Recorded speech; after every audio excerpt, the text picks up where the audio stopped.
Book का नाम है बिजनेस महाराजास। ये जो बुक है it is based on the story, it's a biography और a story of all the business maharajas like Shri Ratan Tata, Dhirubhai Ambani. अब समझना, अगर सपोज किसी ने अपने रूटीन में एक बुक रीडिंग को ऐड किया, तो उसको पता है एक टास्क रहेगा कि अच्छा मुझे क्लास खत्म करनी है, क्लास खत्म करके मुझे फटाक से घर पे जाके होमवर्क करना है। क्यों होमवर्क करना है? एक रूटीन बनाना है। देखो डिसिप्लिन कैसे बनता है, मुझे डेली के 10 पेजेस पढ़ने हैं उस बुक के, खत्म। ओवर डू भी नहीं करना है, अंडर डू भी नहीं करना है, मुझे डेली के 10 पेजेस पढ़ने हैं उस बुक के। वो एक डिसिप्लिन बनता है। आप देखिए जैसे अभी वो एक चंदू चैंपियन मूवी आई है, चंदू चैंपियन मूवी के लिए Kartik Aaryan has gone the body transformation, है ना, देखा आप लोगों ने। अब लॉजिकली सोचना, उस मूवी के अंदर ही is playing role of a boxer, wrestler boxer का रोल प्ले कर रहा है। ऐसी कुछ और मूवीज आई थी जैसे कि मैरी कॉम आई थी, जैसे कि सुशांत सिंह राजपूत की मूवी आई थी MS Dhoni and untold story. अब मुझे एक बात बताइए, ये 3 जो स्पोर्ट्स हैं जिसपे हम बात करें, या सुल्तान ऑल्सो रेसलिंग का, इन सब मूवीज के अंदर why they kept exercise under focus? Tell me, what do you think?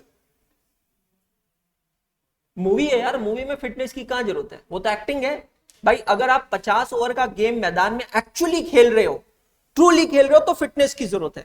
मेरा सवाल बहुत सिंपल है, ये तो मूवी है, अलग अलग कट्स में शूट हो रही है, जैसे सुल्तान है, सुल्तान अलग अलग कट्स में शूट हो रही है, तो कहां जरूरत आई थी? MS धोनी क्रिकेट का गेम है ना, सुशांत सिंह राजपूत ने थोड़ी एक्चुअली 50 ओवर का मैच खेलना था। फिर सवाल मेरा यह है कि फिटनेस को क्यों फोकस पे रखा गया? बिकॉज सबसे बड़ा रीजन है डिसिप्लिन। सबसे बड़ा रीजन जो होता है ना, वो है डिसिप्लिन। आपको पता है किसी भी इंसान की लाइफ में अगर सिर्फ डिसिप्लिन ऐड हो जाए कोई भी चीज का किसी भी तरीके से, तो वो चीज में बेस्ट कर सकता है। इसीलिए देखिए मेरी बुक्स में मैंने एक प्रोवर्ब भी लिखा है, success is not achieve when something is done occasionally, success is achieve when something is done regularly. And it's very much fact, trust me, it's very much fact. You need to have that patience, that's very important thing. आप अगर discipline, अब success, regularity और उसके बीच में आता है discipline. Tell me honestly, अगर हम जैसे अभी पढ़ रहे हैं, ऐसे अगर हर रोज एग्जाम तक पढ़ते रहे, जितने घंटे आप पढ़ रहे हो, सपोज क्लासेस खत्म होने के बाद भी ऐसे ही आप पढ़ रहे हो, इसी अप्रोच से, इसी डिसिप्लिन से, ऑनेस्टली टेल मी, किसी एक को भी फियर ऑफ फेलियर होगा क्या उस केस में? दुनिया की कोई ताकत भी आपको फेल कर सकती है क्या? फिर भी फेल होते हैं। कितना रिजल्ट लगता है इंटरमीडिएट बोथ ग्रुप का? 15%, 18%। क्यों लगता है इतना कम रिजल्ट? इतना रिजल्ट कम इसीलिए लगता है बिकॉज जो चीज हमें हर रोज करनी चाहिए वो चीज हम हर रोज नहीं करते। जो चीज हमें पता है ये करने से रिजल्ट आएगा, हमें पता है, बट हम नहीं करते, हम नहीं कर पाते। फिर लोग जाते हैं हिमालय में इधर उधर योग करने के लिए कि हाँ मैं अपनी जिंदगी में ना सोलैस ढूंढ रहा हूं, मैं अपनी जिंदगी में सुकून ढूंढ रहा हूं कि अब कुछ अच्छा हो जाएगा, कुछ बढ़िया हो जाएगा। कुछ होता नहीं है फिर। अच्छा, अगर आप इसमें भी समझोगे तो बहुत बड़ी कॉन्स्पिरेसी है। आपको पता है एक अगेन ये मेरी एक रिसर्च है, हु इन्वेंटेड यूएसए? कोलंबस ने अमेरिका की खोज की थी। और आपको पता है ये कोलंबस कहां आने के लिए निकला था? हिंदुस्तान आने के लिए निकला। कोलंबस जो है वो एक्चुअली हिंदुस्तान आने के लिए निकला था और वो हिंदुस्तान ना आकर अमेरिका चला गया, और आज अमेरिका अमेरिका बन गया और हिंदुस्तान हिंदुस्तान है, जो भी है हमारे सामने। अब मैं आपको पॉइंट समझाता हूं। एक बहुत अच्छा रिसर्च था, उसमें यह था कि आज हमारा देश इतना आगे बढ़ रहा है लेकिन हमारी एक्सचेंज रेट क्यों गिर रही है? उसका वन ऑफ द रीजन मैं आपको बता रहा हूं। जैसे मुझे याद है मैंने मेरी लाइफ में पहली बार फॉरेन करेंसी में डील किया था, एक क्लाइंट का ऑडिट कर रहा था, तब मैंने जिंदगी में पहली बार एक एयर टिकट देखी थी कि आखिर एक इंटरनेशनल एयर टिकट दिखती कैसे है, ऑडिट में काम आया था। तो मैंने तब पता किया, थोड़ा इंक्विजिटिव था, हर मिडिल क्लास बंदे की तरह मेरे भी माइंड में चलता था कि चलो फॉरेन कैसा होता होगा, डॉलर्स कैसे होते होंगे। तब मैंने पता किया, कुछ 2010 की बात है, एक डॉलर का रेट था 40 रुपए। ध्यान से सुनना, एक यूएस डॉलर का रेट था 40 रुपए। मैं अभी परसों खरीद के आया हूं क्योंकि मुझे जाना है 21 को। अभी मैंने डॉलर परचेज किया है 84.35 रुपीस प्लस जीएसटी में। अब आप इमेजिन करो 2010 और 2024, 40 रुपए का डॉलर बन जाता है 84.35। चार्टर्ड अकाउंटेंट्स बन रहे हैं आप लोग, दिमाग चला सकते हैं। मुझे लॉजिकली बताओ 2010 और 2024 के भारत को आप कंपेयर करो, ठीक है। 2010 2010 और 2024 के इंडिया को आप कंपेयर करो। Which India is much developed India, 2010 और 24? कौन सा भारत ज्यादा विकसित है? 24 है। मुझे ये बताइए कि 2024 और 2010 इन दोनों सालों में से वो कौन सा साल है जिस साल हमारे देश में इंफ्रास्ट्रक्चर बेटर है? 2010 में बेटर रहा होगा या 2024 में? Education, financial literacy, banking system. भाई साहब, जब सब कुछ 24 में अच्छा है, डिफेंस अच्छा है, नेशनल सिक्योरिटी अच्छी है, सब कुछ जब 2024 में अच्छा है, तो दिमाग को तो ये चीज पटती नहीं, क्योंकि हम इकोनॉमिक्स पढ़े ना भाई। फिर 40 का 84 कैसे हो गया? अब उसका वन ऑफ द रीजन क्या है आपको पता है? ये पूरी दुनिया को पता है, और मैं क्योंकि विदेश में रह चुका हूं, क्योंकि मैं फॉरेन में रह चुका हूं, मैं अपने एक्सपीरियंस से बता रहा हूं। पूरी दुनिया के लोगों को हम भारतीय लोगों से डर लगता है। And trust me, I stayed in London, I stayed in Dubai, I stayed in Nigeria. हर जगह के लोगों से मैं मिला हूं, काम किया है। पूरी दुनिया के लोगों को भारत के लोगों से, हमारे कंसंट्रेशन से, हमारे मेहनत से डर लगता है। हम विद इन इंडिया कहते हैं एक बिहारी सब पे भारी, हम विद इन इंडिया कहते हैं यूपी से सबसे ज्यादा मजदूर आता है, क्योंकि यूपी के लोग बहुत मेहनती होते हैं। लेकिन अगर आप विदेश में जाकर देखेंगे तो उनके लिए यूपी बिहार मतलब क्या है? इंडिया है। हमारे देश में जो मेहनती लोग हैं वो सबसे ज्यादा है। आपको पता है एक साजिश की गई है, साजिश की है अमेरिका वालों ने। साजिश ये की है कि अगर भारत का युवा इसी तरह कॉन्सेंट्रेटेड रहा, फोकस्ड रहा, तो किसी दिन भारत अमेरिका से आगे निकल जाएगा। तो उन्होंने हमारे जिंदगी में डिस्ट्रैक्शंस बनाए, जैसे कि गेम्स, जैसे कि मोबाइल फोन्स, आप समझ रहे हैं, जैसे कि इंटरनेट, जैसे कि पॉर्न। मतलब it's a very normal topic, इसमें कुछ नया नहीं है। किसने इन्वेंट किया होगा? अमेरिका से इन्वेंट हुआ है। आज आपको पता है वो देश के लोग हमारे से ज्यादा फोकस है। आप बिलीव नहीं करेंगे, इंग्लैंड का ऑफिशियल राष्ट्रीय खेल है क्रिकेट, लेकिन इंग्लैंड से ज्यादा लोकप्रिय भारत में, क्योंकि एक लत लगा दी है, एक एडिक्शन लगा दी है। अब हमारे देश का युवा जो बहुत प्रोडक्टिव काम कर सकता है, वो अपने दिन का 5 से 6 घंटा, 8 घंटा अगर नॉन प्रोडक्टिव चीजों में बैठा है, तो देश की उन्नति कैसे होगी? जो वो चाहते थे वो उन्होंने कर दिखाया। मैंने आपको उस दिन एक टॉपिक बताया था, why US killed Saddam Hussain. US इस पूरी पृथ्वी पर, यूएस और यूके, ये दो ऐसी भुआएं हैं हमारे परिवार की जो दूसरों की ग्रोथ से जलती है, जो दूसरों को ग्रो करते हुए कभी नहीं देख सकती। ये वो चतुर है 3 इडियट्स का, जो एग्जाम के पहले बॉयज हॉस्टल में रूम के अंदर मैगजीन्स छोड़ देता था, ताकि लड़के उसको देखकर डिस्ट्रैक्ट हो सके और अगले दिन एग्जाम में परफॉर्म ना कर सके। ट्रस्ट मी गाइस, इस पूरी धरती पर यूएस और यूके, ये दो ऐसे देश है। यूएस के बारे में तो जितनी, अच्छा मेरे मन में नफरत नहीं है यूएस को लेकर, उल्टा मेरे मन में यह है कि भाई इतना दिमाग हमारे पास क्यों नहीं है? US is one of the biggest exporter of defense equipments in the world.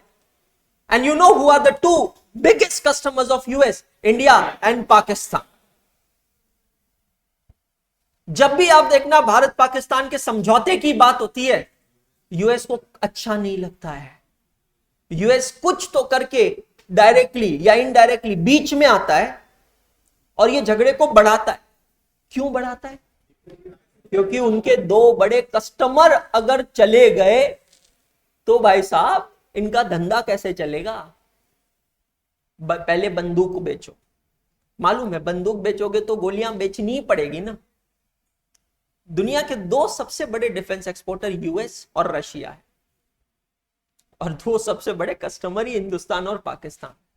मतलब हिस्टोरिकली प्रूवन है। अनदर टॉपिक ऑफ रिसर्च, पूरी दुनिया का सबसे एक्सपेंसिव एरिया, मतलब एक ऐसा एरिया जिसपे सबसे ज्यादा पर स्क्वायर फीट डिफेंस का खर्चा किया जाता है, बहुत गर्व से कहना चाहता हूं वो हिंदुस्तान में, और उस जगह का नाम है सियाचिन। सियाचिन, अगर आपने नाम सुना होगा, कारगिल युद्ध का एपिसेंटर था। सियाचिन पूरी दुनिया में एक ऐसी जगह है जहां पर स्क्वायर फीट सबसे ज्यादा डिफेंस पे खर्चा होता है। मतलब ये मैट्रिक्स को समझने की कोशिश करना, सपोज मलेशिया है या फिर मॉरिशियस है, total defence expenditure divided by total square kilometre, you will get defense expenditure per square kilometer. You know this matrices is highest in the world for Siachen because वो एक ऐसी जगह है जिसपे दो देश डिफेंस का खर्चा करते हैं, एक है हिंदुस्तान और दूसरा है पाकिस्तान। और हर एक गोली जो हमारे बंदूकों से चलती है, उस हर एक गोली का रेवेन्यू किसको जा रहा है? World war 2 Pearl Harbor, Pearl Harbor का था, यूएस में था। Watch that movie, it's a very good movie. अगर किसी को भी हिस्ट्री में इंटरेस्ट है कि वर्ल्ड वॉर 2 क्यों हुआ है, watch the movie Pearl Harbor, amazing. आपको पता चलेगा यार क्या मतलब खेल खेला है। क्या किया उन्होंने, जाके हिरोशिमा नागासाकी पे बॉम्ब गिराया। आप सबने हिस्ट्री में पढ़ा होगा, न्यूक्लियर बॉम्ब। आज भी तकरीबन 100 साल बाद लोग हिरोशिमा नागासाकी में न्यूक्लियर बॉम्ब के वजह से मर रहे हैं। भाई साहब, ये वो भुआएं हैं हमारे पृथ्वी की जिसको हम छोड़ भी नहीं सकते और जिसको हम पकड़ भी नहीं सकते। सिर्फ चाइना एक देश है जो इसका विरोध करता है, इसीलिए यूएस और चाइना की नहीं बनती। क्योंकि चाइना एक देश है जो सामने से टक्कर देता है। किसी में औकात नहीं है ये कहने की हमारे देश में एप्पल का प्रोडक्ट बैन है, चाइना में बैन है। आप एप्पल का प्रोडक्ट यूज नहीं कर सकते, अंदर सीधा पेनल्टी। चाइना में विंडोज नहीं चलता है, चाइना में व्हाट्सएप नहीं है, उनका खुद का मैसेंजर है वीचैट। आप पॉइंट समझ रहे हो? कोई डोमिनोज, मैकडी, केएफसी ये सब कुछ नहीं है, सब कुछ खुद का है। बिकॉज वो अपने देश से पैसा बाहर जाने नहीं देते। वो कहते हैं हम दुनिया की सबसे ज्यादा पॉपुलेटेड कंट्री है ना, इसका मतलब क्या, हमारा कंजम्पशन सबसे ज्यादा है, तो मुझे बाहर ग्राहक ढूंढने की जरूरत ही नहीं जब मेरा ग्राहक मेरे घर में बैठा है। अब मेरे घर का ग्राहक अगर बाहर का सामान खरीदेगा तो ये तो मेरा नुकसान, इसीलिए मैं अपने घर में सामान बनाऊंगा और घर में ही बेचूंगा और मैं पैसा कमाऊंगा। Chinese are the ones who are giving head on head competition to US, इसलिए यूएस चाइना की बनती नहीं है। और कोई और देश जब भी ये करे तो वो गिर जाता है। और दूसरा, यूएस ने हर एक देश को पता है पैसे दे रखे हैं, भारत को भी। India is under loan from US, world bank में, यूएनओ में, हर जगह यूएस की चलती है। भारत हर साल अभी भी कर्ज लेता है Bharat. Just for information, government of India की बैलेंस शीट पब्लिक डोमेन पे अवेलेबल है, कोई भी देख सकता है। और अब तो आप बैलेंस शीट समझ सकते हो ना, चार्टर्ड अकाउंटेंट्स हो। हर साल हमारी बैलेंस शीट में डेफिसिट है। एनपीओ पढ़ा है आप लोगों ने, है ना? तो प्रॉफिट लॉस वर्ड यूज नहीं करते, हम क्या यूज करते हैं? Surplus deficit. भारत सरकार की बैलेंस शीट में हर साल डेफिसिट है।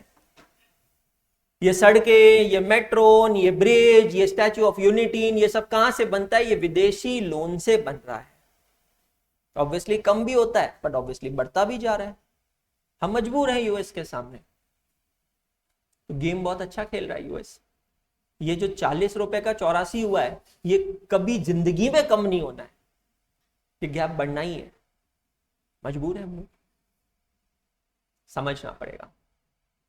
तो अब देखो, जब हम इतनी देर से ये 10 मिनट से इस पे बात कर रहे हैं, किसी के दिमाग में आया क्या कि मेरा जीएसटी का बैकलॉग है, अरे मेरा टैक्सेशन नहीं हुआ है, अरे मेरा ये फलाना अकाउंटिंग स्टैंडर्ड बाकी है? कुछ नहीं आया। क्यों नहीं आया? क्योंकि अब आपको अपने देश की समस्या बड़ी लगने लगी है। समझ रहे हो साइकोलॉजिकल इफेक्ट? समझ रहे हो? अगर आज किसी का ब्रेकअप भी हुआ होगा तो पिछले 16 मिनट से वो भूल गया होगा ब्रेकअप के बारे में। समझ रहे मेरी बात? साइकोलॉजिकल इंपैक्ट समझो आप, क्योंकि अब आपने एक बड़ी प्रॉब्लम पे बात की है एंड आई एम श्योर ये आपके दिमाग में रहेगा अब कि इस बड़ी प्रॉब्लम को कैसे ब्रिज किया जाए। आप इमेजिन करो ना, $1 खरीदने के लिए मुझे 84 रुपए देने पड़े, और ये मैं अकेला नहीं दे रहा हूं, ये हमारे देश का हर एक नागरिक दे रहा है। 40 रुपया जब दिया था तब छाती फट गई थी, 84 पे तो क्या क्या फट गया रहेगा भाई। तो ये बड़ी प्रॉब्लम आपने फेस की। अब ये टैक्सेशन, एडवांस्ड अकाउंटिंग, तो ये प्रॉब्लम हमारे कंट्रोल में है। We have a bigger problem to deal. Bro I really don't know, जितने लोग सेशन अभी अटेंड कर रहे हैं, मैं ट्रस्ट मी ऑनेस्टली बताओ आप, क्या मैं ये राइटिंग में दे सकता हूं कि कल चलकर इसमें से कोई भी एक बड़ा एंटरप्रेन्योर नहीं बनेगा? कल चलकर इसमें से कोई भी किसी कंपनी का सीएफओ नहीं बनेगा, किसी कंपनी का डायरेक्टर नहीं बनेगा, किसी स्टार्टअप का फाउंडर नहीं बनेगा, कोई बहुत बड़ा यूट्यूबर कंटेंट क्रिएटर नहीं बनेगा? अरे ऐसा बोल ही नहीं सकता हूं मैं। इसी में से निकलेंगे सभी जने। आप पॉइंट समझ रहे हो? पर उसकी शुरुआत तो अभी होनी चाहिए। So your biggest problems of life are your studies till you don't face any other problem. The moment you face any other problem, your studies becomes one of the problem and a very small problem. So face it, है ना? चलिए, homework done all of you? पक्का? मजा आया क्या? कितना time लगा ताऊ जी? 20-25 मिनट। जामुन भैया 31 मिनट, कुछ सेकंड रह गए क्या पीछे के? 4-5 सेकंड, 31 मिनट 5 सेकंड, बहुत बढ़िया। दीपांश भाई 30 मिनट्स लगे। प्रेम दिल वाले हैं? चलो बैठो बाहर। जिसने होमवर्क नहीं किया स्वयं सेवा करे। ट्राई से थोड़ी होता है भाई, दिखा कहां ट्राई किया। अब वो स्कूल वाले बहाने मत देना, रब्बो का वो गजनी बन गया था, इस पे ट्राई किया था, वो नहीं चलेगा। जिन तमाम भाइयों ने और उनकी बहनों ने गृह कार्य नहीं किया है, आप सभी से नम्र निवेदन है कि अपने पुट्ठों को उठाएं और अपने दफ्तर को जो भी कहते हैं लगाकर निकासी की ओर प्रस्थान करें।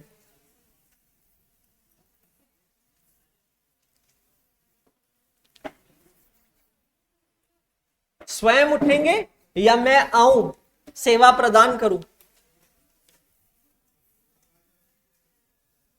हो गया?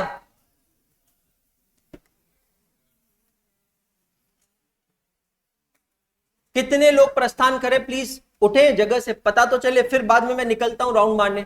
भाई देख, मैं निकला तो 3 दिन नहीं आना, और खुद से निकले तो सिर्फ आज का दिन नहीं आना, बाकी लेक्चर में बैठ जाना। रजिस्टर बुक उठाओ, कैलकुलेटर वगैरह, वो क्लास ओपन करवाता हूं, उस क्लास में जाओ, होमवर्क सॉल्व करो। भाई खाली हाथ निकल गया है? अपनी वाली से बात करने के लिए निकाला है क्या भाई?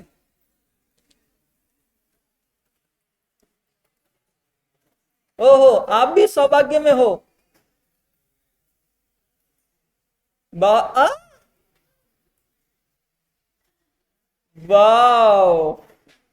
अद्भुत। काका से कहिएगा प्लीज वो क्लास ओपन कर दें। जामुन भी, आप भी? अच्छा, माननीय श्री विराट जी जोशी जी।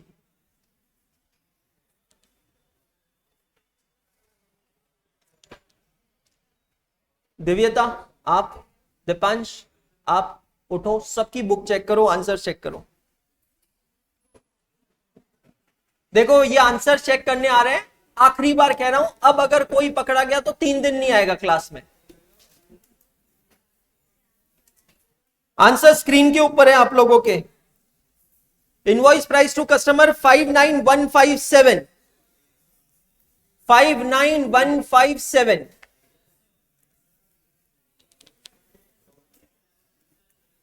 भाई साहब ऐसा लग रहा है जोर से तूफान आया और सारे छपरे उड़ गए। बताओ, अद्भुत। मैम आप आ जाएं, फर्स्ट डे आज आपका। गलत हुआ रहने दो, प्रयास महत्वपूर्ण है। जामुन भैया आप भी फटाफट एक रो पकड़ लो, निकल लो, चेक कर लो। पीछे से आ जाओ आप चेक करते हुए। ओहो, लड़कों को भी सुविधा दो, पीछे जाओ, लड़के दिख नहीं रहे आपको वहां पे।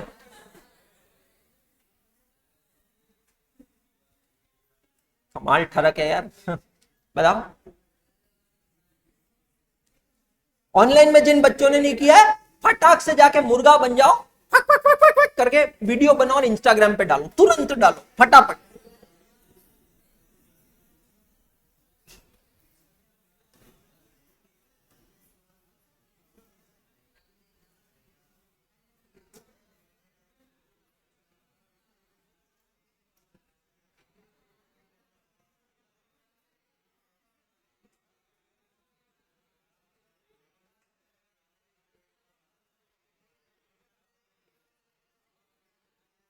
पलक मिश्रा कह रही है सर सक्षम ने होमवर्क नहीं किया है। बस चुगली लगाओ, हैं एक दूसरे की चुगली लगाओ।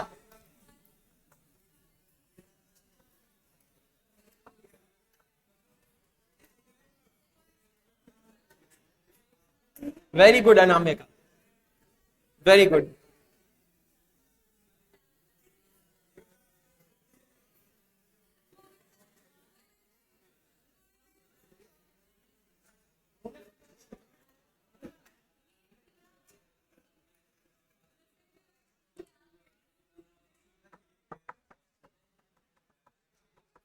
हाँ जी, हो गया, ठरक मिट गई आपकी। हाँ, घाट घाट का पानी पी के आ गए जामुन भैया, तो बढ़े आगे। धन्यवाद। मेरे हिसाब से ना इस पूरे क्वेश्चन में अगर कुछ इंपॉर्टेंट था तो वो था मटेरियल, बाकी सब इमटेरियल। इट्स ओनली मटेरियल, बाकी सब इमटेरियल। जितने भी लोग बाहर गए हैं उनको मैं वर्चुअली क्षमा मांगता हूं, एंड आई होप आप सब एग्री करेंगे। भाई मैं फिर से बता रहा हूं, कॉस्टिंग को अगर ऐसे लिया ना तो कॉस्टिंग आपकी ले लेगा, ये समझ लेना। नहीं तो ये सब्जेक्ट 90 मार्क्स देकर जाएगा, और ये मैं गारंटी दे सकता हूं। ये 90 मार्क का सब्जेक्ट है। और अब जब साल में एग्जाम 3 बार है तो भैया जी टारगेट रख लो, बैच खत्म करवाओ सर जल्दी। देखो मेरे को पता है कुछ लोग भाग जाएंगे, जैसे ग्रुप 1 में भाग गए थे वैसे। बैच खत्म करवाओ जल्दी सर, और एक काम करो आप तो यहां पर ना मई 24 का पेपर का 3 घंटे का एग्जाम रख लो और उसका लाइव इवैल्यूएशन करवा दो, तब तो है मजा, तब तो आएंगे कॉस्टिंग में एग्जामिशन।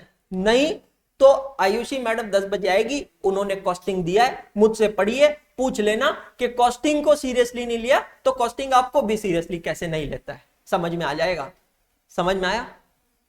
क्योंकि आज भी रिग्रेट है उसको कि यार कॉस्टिंग बहुत अच्छा सब्जेक्ट था, इंटरेस्टिंग तरीके से पढ़ती थी तो अच्छा रहता, पास हो गई वो, पर जितने मार्क्स लाना चाहती थी वो नहीं ला पाई। और मैंने आपको डायरेक्टली बताया सेल्फ पेस्ड ऑनलाइन मॉड्यूल में ये बहुत काम आएगा। ठीक है, चलो इसके ऊपर डिस्कशन करते हैं क्वेश्चन को।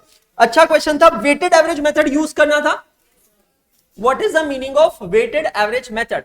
How you calculate the average cost? It is equal to total amount paid divided by total quantity. You get average cost per unit. भाई देखो लॉजिकल है, पहले ये मेथड को समझते हैं, ध्यान से सुनना। एग्जाम्पल, थोड़ा माइंड में डेटा रिटेन करना। मैं पहले 10 आम लेके आता हूं 100 रुपए का एक, फिर और 10 आम लेके आता हूं 120 रुपए का एक, तो मेरे पास टोटल कितने आम हो गए? 20 आम। मैं ये जानना चाहता हूं कि इन 20 आमों की एवरेज कॉस्ट क्या है। आपने बिल्कुल आंसर डायरेक्टली बोल दिया 110। प्रिया तो अभी तक क्वेश्चन ही एब्जॉर्ब नहीं कर पाई है। क्या चल रहा है? आम अभी भी है। अब मैं आपको बताता हूं आंसर कैसे है। प्रिया जी कैलकुलेटर निकालिएगा, कष्ट दीजिएगा अपने उंगलियों को। ये देखो बाहर भी निकलना कैलकुलेटर, बहुत बढ़िया, बहुत बढ़िया। अब 10 आम 100 रुपए पे, न्यूमरेटर कितना हो गया 1000 रुपए, टेक ऑन योर कैलकुलेटर 1000। 10 आम 120 पे मतलब 1200 रुपए, प्लस कर दीजिए 1200 रुपए। Total amount paid is 2200। In 2200 you got how many mangoes? Divide कर लो 20 mangoes. This is average cost method. Is this clear to all of you? That's exactly what we were supposed to do. Check all of you. सबसे पहले GI pipe, 15 mm GI pipe. अब अगर आप 15 mm GI pipe का calculation देखते हैं तो question कहता है ओपनिंग स्टॉक है 12 यूनिट्स एट ₹600 पर यूनिट। ठीक है, तो 15 mm GI pipe opening stock दिया है, परचेजेस दिया है। 15 mm GI पाइप का परचेजेस कहां है चेक करना, ये रहा सर, 27 अगस्त को आपने खरीदा है 15 mm GI pipe 35 units at ₹628। अब देखना ओपनिंग है 600 का और परचेजेस है 628 का। हमने इशू किया है कब कब और कितना, ये देखना। अब क्योंकि डेट वाइज दिया है तो आपको डेट वाइज समझना पड़ेगा। 15 mm GI पाइप कहां दिख रहा है, ये रहा। सबसे पहला इशू कब किया है दोस्तों, 17 अगस्त। अब मैं आपको समझाने के लिए सिर्फ यहां पे क्रोनोलॉजिकली एक डेटा लिख देता हूं। ओपनिंग स्टॉक है मेरे पास 12 अगस्त 2022 का 12 यूनिट्स एट ₹600। मैं सिर्फ कौन से मटेरियल की बात कर रहा हूं, 15 mm GI पाइप। ये क्लियर है बेटा जी? अब मैंने खरीदा कब मटेरियल, उसके बाद ये वाला मटेरियल 27 अगस्त 2022 को 35 यूनिट 628 से। आपको याद है एक स्टोर लेजर का कंसेप्ट हमने देखा था, वो वापस देखना है अभी मटेरियल कॉस्ट टॉपिक के अंदर। अभी जिन डेट्स पे मैं नहीं हूं, मैं आपके लिए 7 वीडियोस अपलोड करके जा रहा हूं मटेरियल कॉस्ट का, आप लोगों को मिल जाएगा। आपके जो बैकअप्स भी है, मैंने कल स्टाफ को बोला है मोस्टली मंडे तक आपको बैकअप्स मिल जाएंगे of all the lectures that has happened may be till today. आप समझ गए? उसके अंदर मटेरियल कॉस्ट का बैकअप आपको मिल जाएगा। जैसे ही मैं वापस आऊंगा मैं 2 लेक्चर्स रखूंगा मटेरियल कॉस्ट पे, ध्यान से सुनना। एक रिवीजन लेक्चर और दूसरा डाउट सॉल्विंग लेक्चर। वैसे तो कोई भी डाउट नहीं आएगा बट फिर भी मैं बता रहा हूं, समझ में आया? और एक और, आते ही मटेरियल कॉस्ट पे टेस्ट होगी, तो ये ध्यान रखना। स्टोर लेजर का कंसेप्ट याद है सबको? वो याद आ रहा है? लीफो, फीफो, है ना, simple average method, weighted average method. फिर एक स्टोर लेजर बनता था 10 कॉलम का, date, quantity, rate, amount, purchases, फिर क्वांटिटी, रेट, अमाउंट, इश्यूज, और फिर क्वांटिटी, रेट, अमाउंट, बैलेंस। याद आ रहा है? अब कुछ इस तरीके से मैंने सिर्फ परचेजेस का कॉलम बनाया। अब इशू करते समय मुझे डेट्स पे ध्यान रखना है। सबसे पहला मैं इशू कर रहा हूं कब, 17 अगस्त को। एक बात बता मेरे दोस्त, 17 अगस्त को जब मैं इशू कर रहा हूं, उस दिन मेरे पास कितना मटेरियल है स्टॉक में 15 mm GI पाइप का? सर उस दिन मेरे पास सिर्फ ये 12 यूनिट्स अवेलेबल है 600। Can I consider these 35 units when I am issuing on 17th August? No. Why no? जो है ही नहीं सर उसको कैसा कर, है ना? सब जने बचपन में बोले बड़े होके तेरी शादी होगी, तेरी शादी होगी। बचपन में गुड्डा गुड्डी बन गए, राजा रानी बन गए, पर शादी हुई नहीं। तो जब तक रियलाइज नहीं होता है तब तक आप उसको कंसीडर कर सकते हो नहीं। तो बेटा जी जब मैं 17 अगस्त को ये 8 यूनिट बेच रहा हूं, वो मैं किस प्राइस से बेचूंगा? ये क्लियर हो गया सभी को? तो 8 यूनिट 17 अगस्त को गया 600 से। अब समझना, ये 12 में से 8 गया, यहां कितना बचेगा? 4। ये क्लियर है? अगला इशू का डेट देखो क्या है सर, 28 अगस्त को। सभी समझना, 28 अगस्त को मैंने 15 यूनिट बेचे हैं। एक सेकेंड, 28 अगस्त को मेरे पास कितने यूनिट्स हैं? सर 4 यूनिट्स तो है 600 वाले और 35 यूनिट्स है 628 वाले। तो अब मुझे यहां पर दोनों को मिलाकर देखना पड़ेगा। तो मुझे यहां पर क्या निकालना पड़ेगा? Average cost. एवरेज कॉस्ट कैसे निकालिएगा? 4 into 600 plus 35 into 628 whole divided by 4 plus 35। 4 into 600 2400, 35 into 628 plus 2400 24380 divided by 39. Is it coming 625.13? Check all of you. ये एवरेज कॉस्ट आया. तो अब मैं जो 28th को 10 यूनिट्स इशू करूंगा वो किस प्राइस पे करूंगा? 625.13. क्लियर हुआ सभी? चेक कीजिएगा. हाँ जी सर.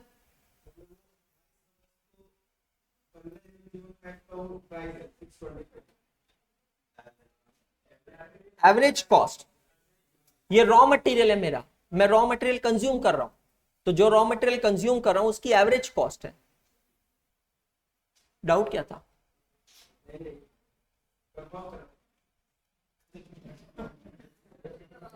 वाह, समझ में आया. 625.13 से 10 यूनिट. अच्छा, अब हमें यहां पूछा नहीं है, बट एक्स्ट्रा का ज्ञान जैसे कि हम हमेशा देते हैं.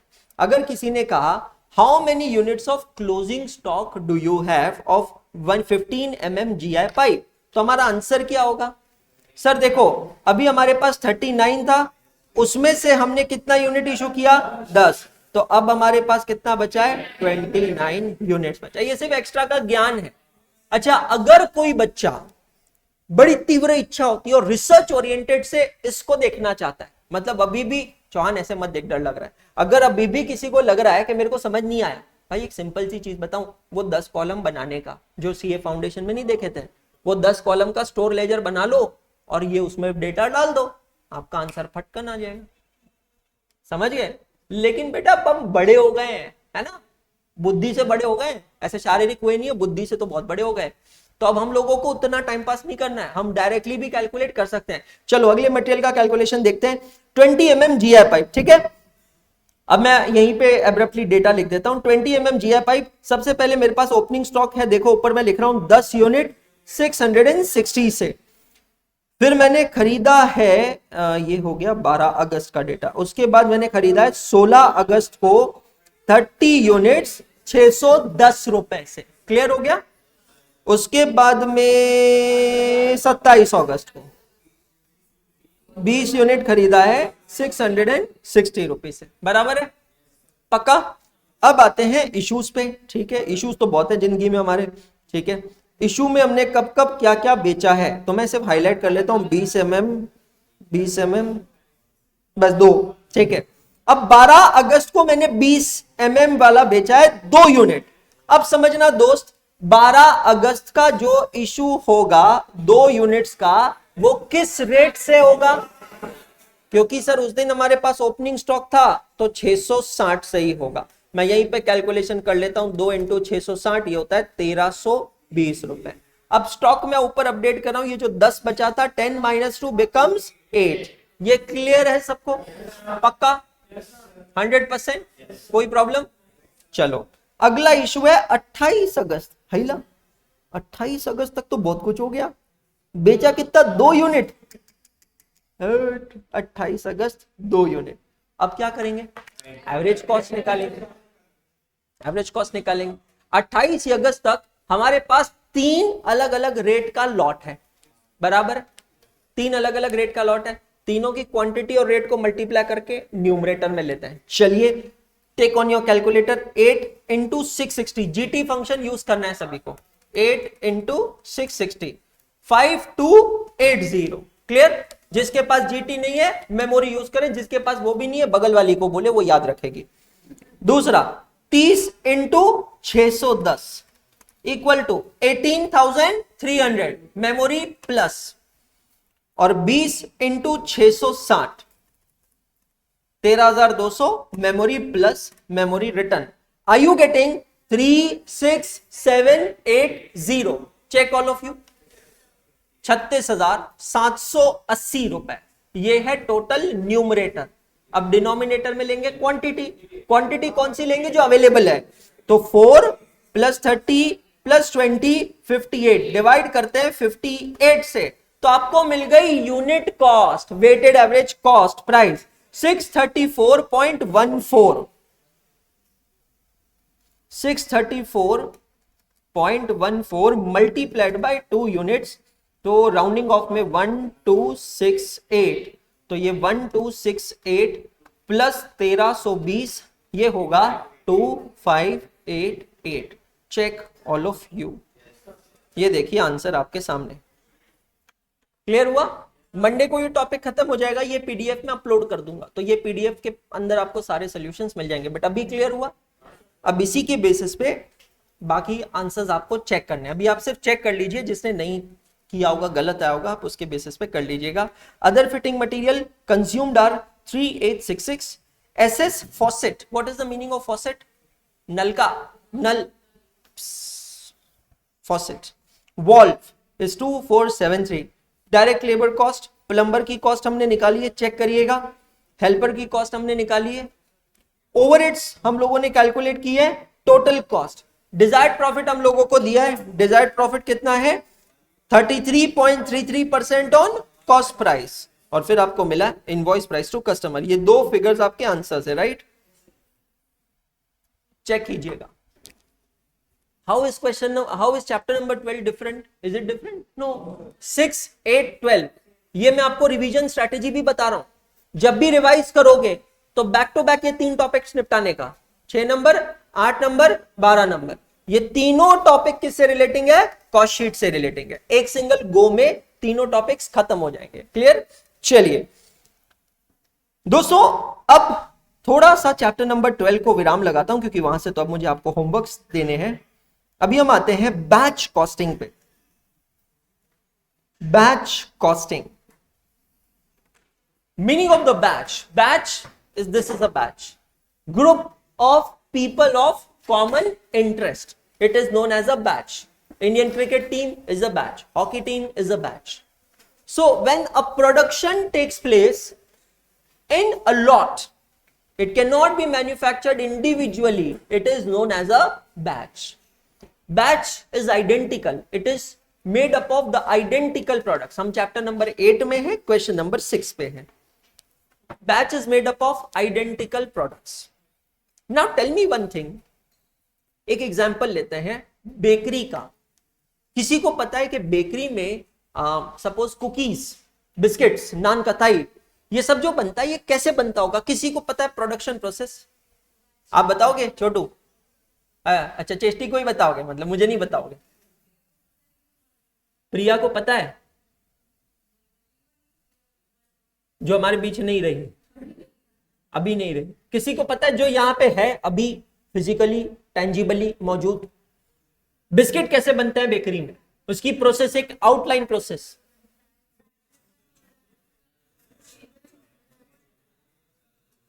चलो ओके, मैं आपको वीडियो दिखाता हूं इसके ऊपर। चलिए ठीक है, how biscuits are made. YouTube का इस्तेमाल बेटा सिर्फ उसी चीज के लिए नहीं होता जो आप करते हो, और इनकॉग्निटो में हूं मैं अभी। हाँ, आप भी इनकॉग्निटो में जाते हो दूसरी चीज के लिए।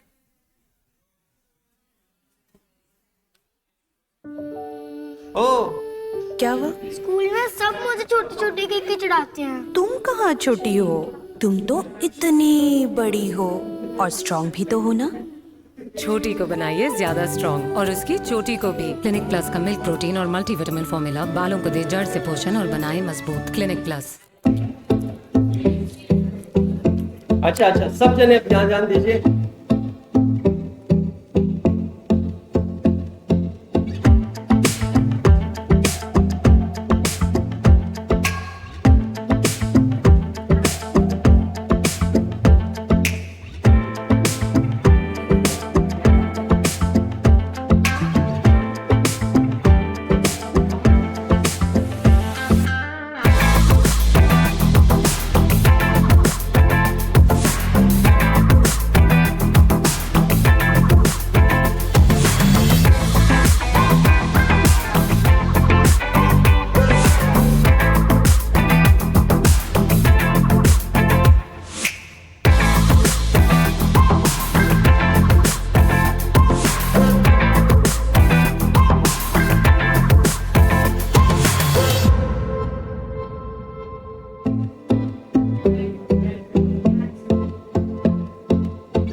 अब कटिंग, सीलिंग के बाद कटिंग।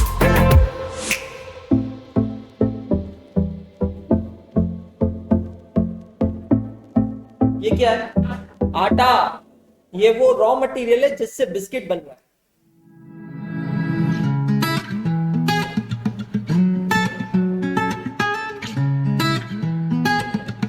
जो बेलन से काम होता है, ये यहाँ पर मेटालिक बेलन है। ये मोल्ड है जो आप देख रहे हैं ना, मोल्ड। ये मोल्ड से इनकी कटिंग हो रही है बिस्किट के shape.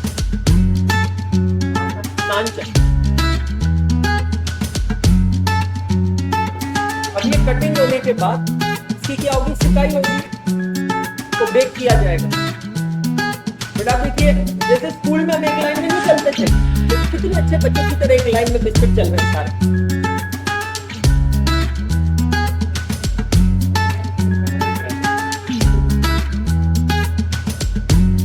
You look at the cleanliness and hygiene in the entire plant. अब ये देखिए बेक होकर बिस्किट्स आ गए।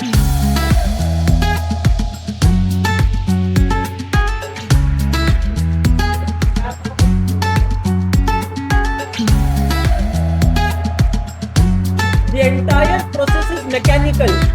There are no human beings involved.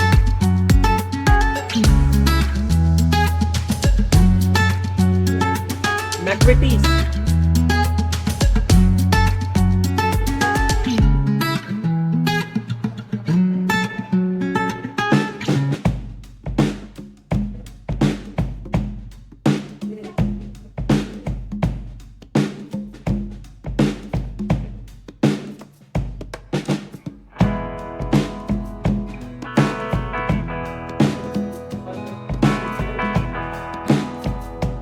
अब आप देखो इसकी स्टैकिंग हो रही है। इसको कहते हैं स्टैकिंग। स्टैकिंग का मतलब होता है बंडल लगाना। अब ये स्टैकिंग होने के बाद मशीन ऑटोमेटिकली काउंट कर रही है कि कितने कितने बिस्किट एक पैकेट में आने चाहिए। ह्यूमन एरर हो सकता है, मशीन एरर नहीं करेगा। ये देख रहे हैं काउंटिंग हो रही है, प्रॉपर काउंटिंग होकर नंबर ऑफ यूनिट्स स्टैक हो रहे हैं।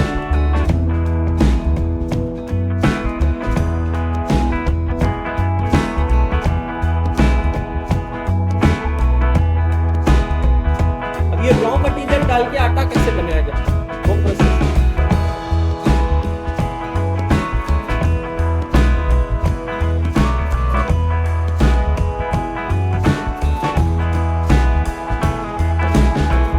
Cream biscuits, cream biscuits. अब आप कितनी फास्ट क्रीम लग रहा है बिस्किट में, can you see the speed?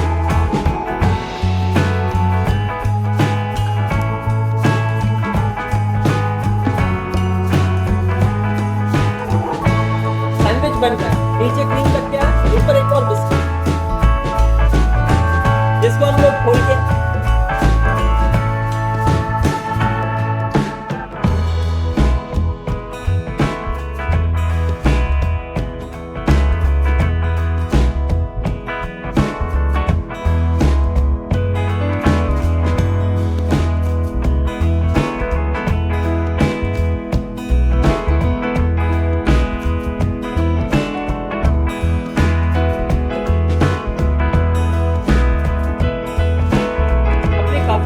देखी होगी जो नॉर्मल बिस्किट से अलग होती है, handmade type of. These are those cookies, जैसे हम बैटर रखकर बनाते हैं उसे उस तरीके से। पैनकेक, जो रसोई में हम काम करते हैं पराठे को पलटने के लिए, वही काम यहाँ पे करने के लिए।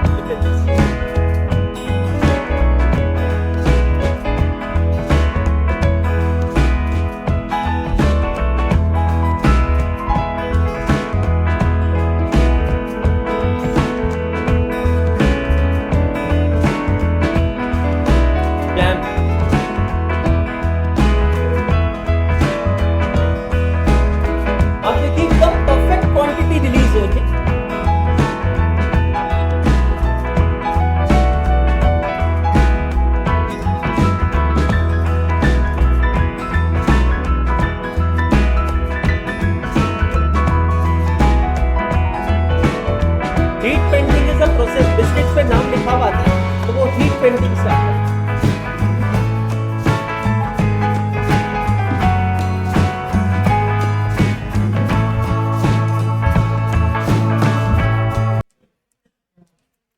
हाँ जी, have you understood now the entire process?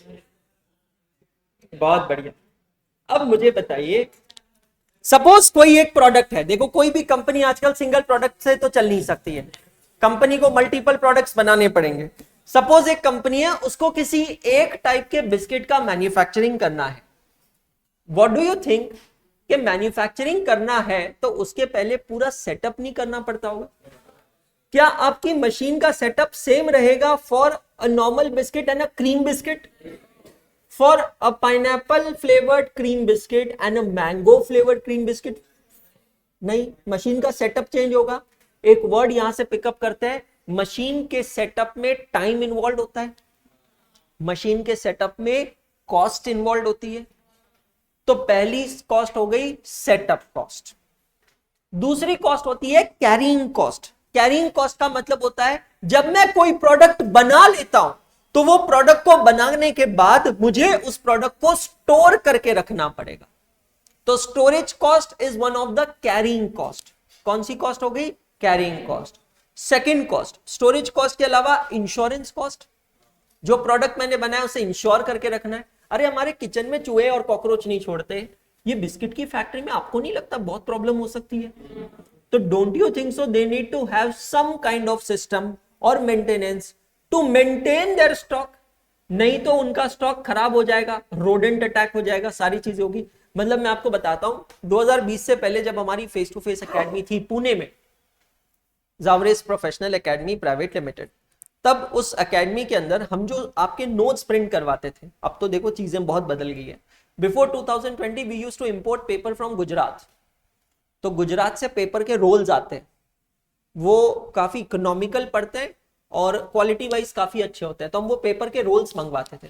अब वो रोल्स को स्टोर करना बहुत डिफिकल्ट होता था, तो हम क्या करते थे, वहां मंगवा के गुजरात से लेकर आते थे और फिर उसको हम हमारी बुक की साइज में कट करवा लेते थे। मशीन्स होती है कटिंग मशीन्स, उस पे कट करवाने के बाद वो जो पेपर के रीम्स बनते थे, बंडल्स बनते थे, उसको वेयरहाउस में स्टोर करते थे।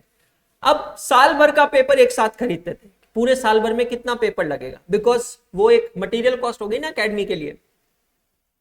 अब होता ये था कि जैसे जैसे बैचेस आएगी, जैसे जैसे एडमिशंस होंगे, बुक प्रिंट होगी और डिस्ट्रीब्यूट होगी, लेकिन पेपर तो साल भर का एक साथ खरीदा। पेपर के साथ एक प्रॉब्लम होती है कि पेपर मॉइस्चर पकड़ता है, नमी पकड़ता है। नमी पकड़ लिया तो पेपर खराब। अब देखो, नहीं तो पेपर की शीट एकदम प्लेन लगती है, जैसे ही उस पर एक बूंद पानी गिरा वो वहां से ऐसे लूज हो जाती है, उसको कहते हैं मॉइस्चर पकड़ना। पेपर इज अ प्रोडक्ट जिसमें लकड़ी की तरह दीमक लगता है, तो उसको प्रोटेक्ट करने के लिए हमको हर महीने में एक बार उस पूरे पेपर के बंडल को रोल ओवर करवाना पड़ता था। रोल ओवर का मतलब होता है जितना, मतलब मुझे याद है 300-400 स्क्वायर फीट का हमारा वेयरहाउस था, पूरा पेपर से भरा हुआ होता था। पूरा 2 से 3 दिन का काम लगता था, 6 मजदूर, तो 6 मजदूर 3 दिन के लिए मतलब 18 मजदूरों की मजदूरी लगती थी। वो मजदूर पूरा पेपर बाहर निकालते थे और सबको रोल ओवर करते थे। मतलब जो सबसे नीचे है वो अब आएगा ऊपर और ऊपर वाला नीचे। 18 मजदूर की अगर मैं एवरेज मजदूरी पकड़ूं 700 रुपए, तो 18 इंटू 700 रुपए 12,600 रुपए एक महीने की कॉस्ट, इंटू 12 महीने की कॉस्ट 1,51,200 रुपए। इसको भी कैरिंग कॉस्ट कहते हैं। Understand the wonderful concept of carrying cost. Carrying cost का मतलब होता है the cost incurred to hold the inventory, to carry the inventory. Holding cost, carrying cost is one and same. It includes multiple costs like storage cost. It includes insurance cost. These type of special maintenance cost. अब आपके पास अगर कोई ऐसा product है जिसको controlled temperature की जरूरत है, जैसे कि आपने देखा है आजकल बिना मौसम के भी जामुन मिलता है, बिना आम के मौसम के भी pulp, what you call fruit pulps मिलते हैं ना आजकल। पहले एक जमाना था अगर मैंगोस खाने तो गर्मी तक इंतजार करना पड़ता था, है ना। अगर कोई किसी ऐसी जगह है जहां उसको लीची नहीं मिल रही है, स्ट्रॉबेरी नहीं मिल रही है, या तो कोई रिश्तेदार जा रहा है, अच्छा बेटा वैष्णो देवी जा रहे हो, हाँ लीची लेके आना वहां से। आजकल घर पे बैठे बैठे सब कुछ मिलता है और 12 महीने मिलता है। क्यों मिलता है? बिकॉज स्टोर करके चीजों को रखा जाता है। आप लोग इंदौर में हैं, कुछ चीजें जो इंदौर की मेरे को अच्छी लगी है, ढंग की लगी है, उसमें से वन ऑफ द चीज है जामुन शॉट्स। ट्राई किया किसी ने? Amazing, it's amazing. कहीं पे भी मिल जाएगा ये, 56 पे, सराफा में। पर ये यहाँ जो जामुन शॉट देते कंजूसी वाले देते हैं, ये इतने इतने। एक जगह जतिन सर मेरे को लेके गए थे, वहां इतना बड़ा जामुन शॉटा। Shot is small I know, but तलब ही ऐसी है। उसका taste literally you will feel the pulp of jamun, बहुत टेस्टी होता है। और वो लोग क्या करते हैं, शॉट की जो छोटी ग्लास होती है उसके साइड में लेमन लगाते हैं at the top of the glass, फिर वो ग्लास को ऐसा उल्टा करके नमक में डालते हैं तो उसमें नमक चिपक जाता है, और फिर उसमें शॉट डाल के थे। जब आप शॉट पीते हैं साथ में जो नमक का टेस्ट आता है, माइंड ब्लोइंग, जबरदस्त। ट्राई नहीं किया किसी ने? कितने लोगों ने ट्राई किया? अरे रे रे, इतना कुछ पीते हो, जामुन शॉट भी ट्राई कर लेते थे कभी? जामुन ने खुद ने नहीं किया? अरे रे रे, ट्राई करना बहुत अमेजिंग होता है, ट्रस्ट मी। मतलब मैं बहुत ज्यादा नई चीजें ट्राई नहीं करता, but jamun shot I really like. और not that one, but it's amazing. बेटा गूगल पे क्या ढूंढ रहे राजा? जोमेटो डिलीवर नहीं करेगा। आप समझे मेरी बात? Just try to understand the point. यार आपको नहीं लगता है कि अब वो पल्प जो है ये जूस वाले भी खरीदते हैं या जो मैन्युफैक्चर करते हैं, उसको उन्हें कंट्रोल्ड टेम्परेचर में स्टोर करके रखना है। वेयर हाउस दो टाइप के होते हैं, एक नॉर्मल वेयर हाउस और एक कोल्ड स्टोरेज कहते हैं इसे। कोल्ड स्टोरेज का मतलब होता है रेफ्रिजरेटेड वेयर हाउस। अब जैसे ये रूम है, इसको कोल्ड स्टोरेज बनाना है तो पहले उसकी दीवार पे अलग टाइप की सीलिंग होती है, फिर उसमें उस तरीके का रेफ्रिजरेशन लगता है कि यहाँ का टेम्परेचर -2, -3, -4 ऐसा सेट कर सकते हैं। तो कोल्ड स्टोरेज बनाना होता है, उसकी कॉस्ट नहीं लगती है। ये कॉस्ट कौन सी कॉस्ट है? Carrying cost. सर एक सवाल यहां पर है जिसका जवाब हमें भी ढूंढना है और एड्रेस करना है, जिसपे ये क्वेश्चंस बेस्ड है। अगर मैं कोई प्रोडक्ट बैच में बना रहा हूं तो मुझे एक टाइम पे एक साथ कितने यूनिट्स बनाना चाहिए?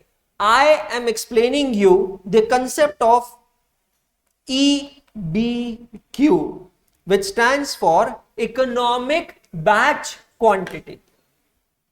EBQ, the concept of economic batch quantity. इसकी शुरुआत होती है घर से, बर्थडे पार्टी से, पाव भाजी से। अब घर पे बर्थडे पार्टी है तो पाव भाजी बनाना है। अब देखिए मम्मी उस दिन एकदम ऐसे ना, एकदम रोड साइड वाली बन जाती है, मेरी पाव भाजी, मेरी पाव भाजी, एक इमोशन जुड़ जाता है। अब घर में देखो बर्तन छोटे छोटे होते हैं, मार्केट वाले के पास तो ये पड़े, उसकी कढ़ाई देखिए, तवा देखा है पाव भाजी वाले का, ये तवा और उसमें हाथ में कुछ ऐसा एक होता है ना, उसके ऐसा निकलता है, ऐसा पूरा है ना। घर में तो ऐसा हाथ भी हिला लिए, तवा खत्म, जगह पे खड़े। क्या मजा आता होगा उसको तवे पे, है ना। आवाज कितनी जबरदस्त करता है, खट खट खट खट खट खट देगा, उसकी आवाज टन टन टन टन खट खट, उससे फील आता है। ये लोग मेरे को लगता है जानबूझ के करते हैं, ऐसा फील आना चाहिए, है ना। धनिया कैसे फेंकते हैं, ऐसा मुट्ठी भरेंगे, देखा। बटर, अपने घर वाले ऐसे कंजूरी से बटर, जैसे पूजा नहीं करते ऐसे बटर का, ये पाव भाजी वालों को देखा बटर कैसे डालते हैं, टेस्ट आता है भाई साहब। Experience, observation. आज तक मम्मी ये मिस्ट्री सॉल्व नहीं कर पाई, और जब सॉल्व नहीं कर पाती है मम्मी मार्केट की पावभाजी को बदनाम करती है। मार्केट की पावभाजी इतनी लाल कैसे होती है और घर की पावभाजी के कलर उड़े कैसे होते हैं। देखा, घर की पावभाजी ऐसे जैसे शर्ट को 4-6 बार धोने के बाद धूप में सुखाने के बाद कैसी हो जाती है, ऐसी। मार्केट की पावभाजी फर्स्ट टाइम जो शर्ट पहन रहे बिल्कुल एकदम ऐसी लाल, देख के खाने का मन होता है, एकदम खा जाओ। घर की पावभाजी क्यों ही खा रहे हो, इसको मन ही नहीं हो रहा है। अब जब मम्मी को पावभाजी बनानी है तो मम्मी के दिमाग में कैलकुलेशन करता है कितनी बनाऊं एट अ टाइम। अब सेटअप कॉस्ट, कैरिंग कॉस्ट का कंसेप्ट समझना। अब एक बार पावभाजी बनानी है, अच्छा 40 लोग आएंगे, नहीं यार पर 40 को बुलाते हैं तो 30 ही आते हैं, पर 30 में से तो 5-7 लोग जय जिनेंद्र होते हैं, तो बचे कितने, 20 लोगों की पावभाजी बनानी। अब मैं 20 की बनाऊं या मैं 30 की बनाऊं?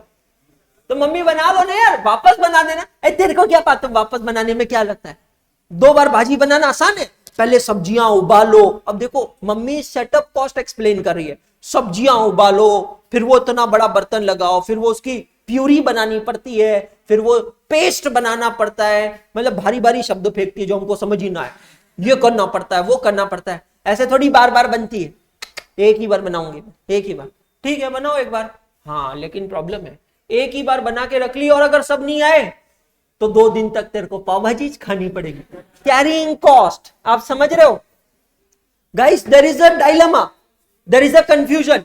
अगर मैं बैच का साइज छोटा रखूं, राजा पीछे ही बैठ जा, रैंप वॉक थोड़ी करना है अपन ने। हाँ मेरी बात सुन रहे हो सब जन? यहां ध्यान दो बेटा, हाँ मॉडल सब आ जाएंगे, आप यहां ध्यान दो।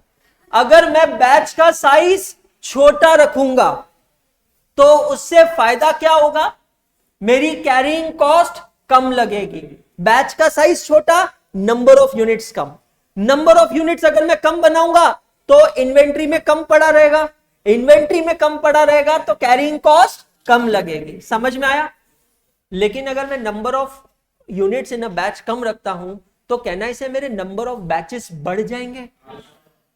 अगर नंबर ऑफ बैचेस बढ़ गए तो मेरा सेटअप कॉस्ट ज्यादा लगेगा, क्योंकि जितने ज्यादा बैचेस उतना ज्यादा सेटअप, और जितना ज्यादा सेटअप उतना ज्यादा सेटअप कॉस्ट। अब ये तो कंफ्यूजन है। मतलब क्वांटिटी अगर मैं ज्यादा बनाऊं तो एक कॉस्ट बढ़ती है, दूसरी कॉस्ट कम होती है, और क्वांटिटी अगर मैं कम बनाऊं तो एक कॉस्ट कम होती है, दूसरी कॉस्ट बढ़ती है। अरे भाई करें तो करें क्या? इसीलिए ये कंसेप्ट बनाए इकोनॉमिक बैच क्वांटिटी का। ठीक है, come to your registers and as always छापो।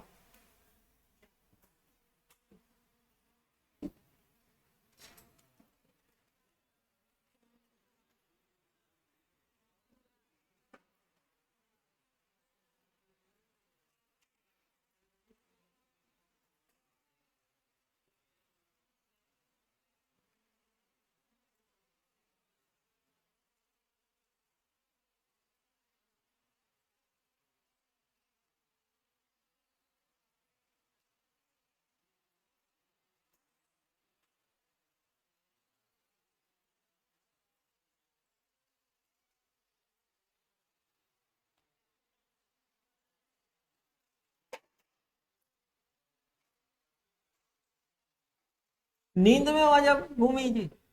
आपका चेहरा देख के लग रहा है नींद में हो आप।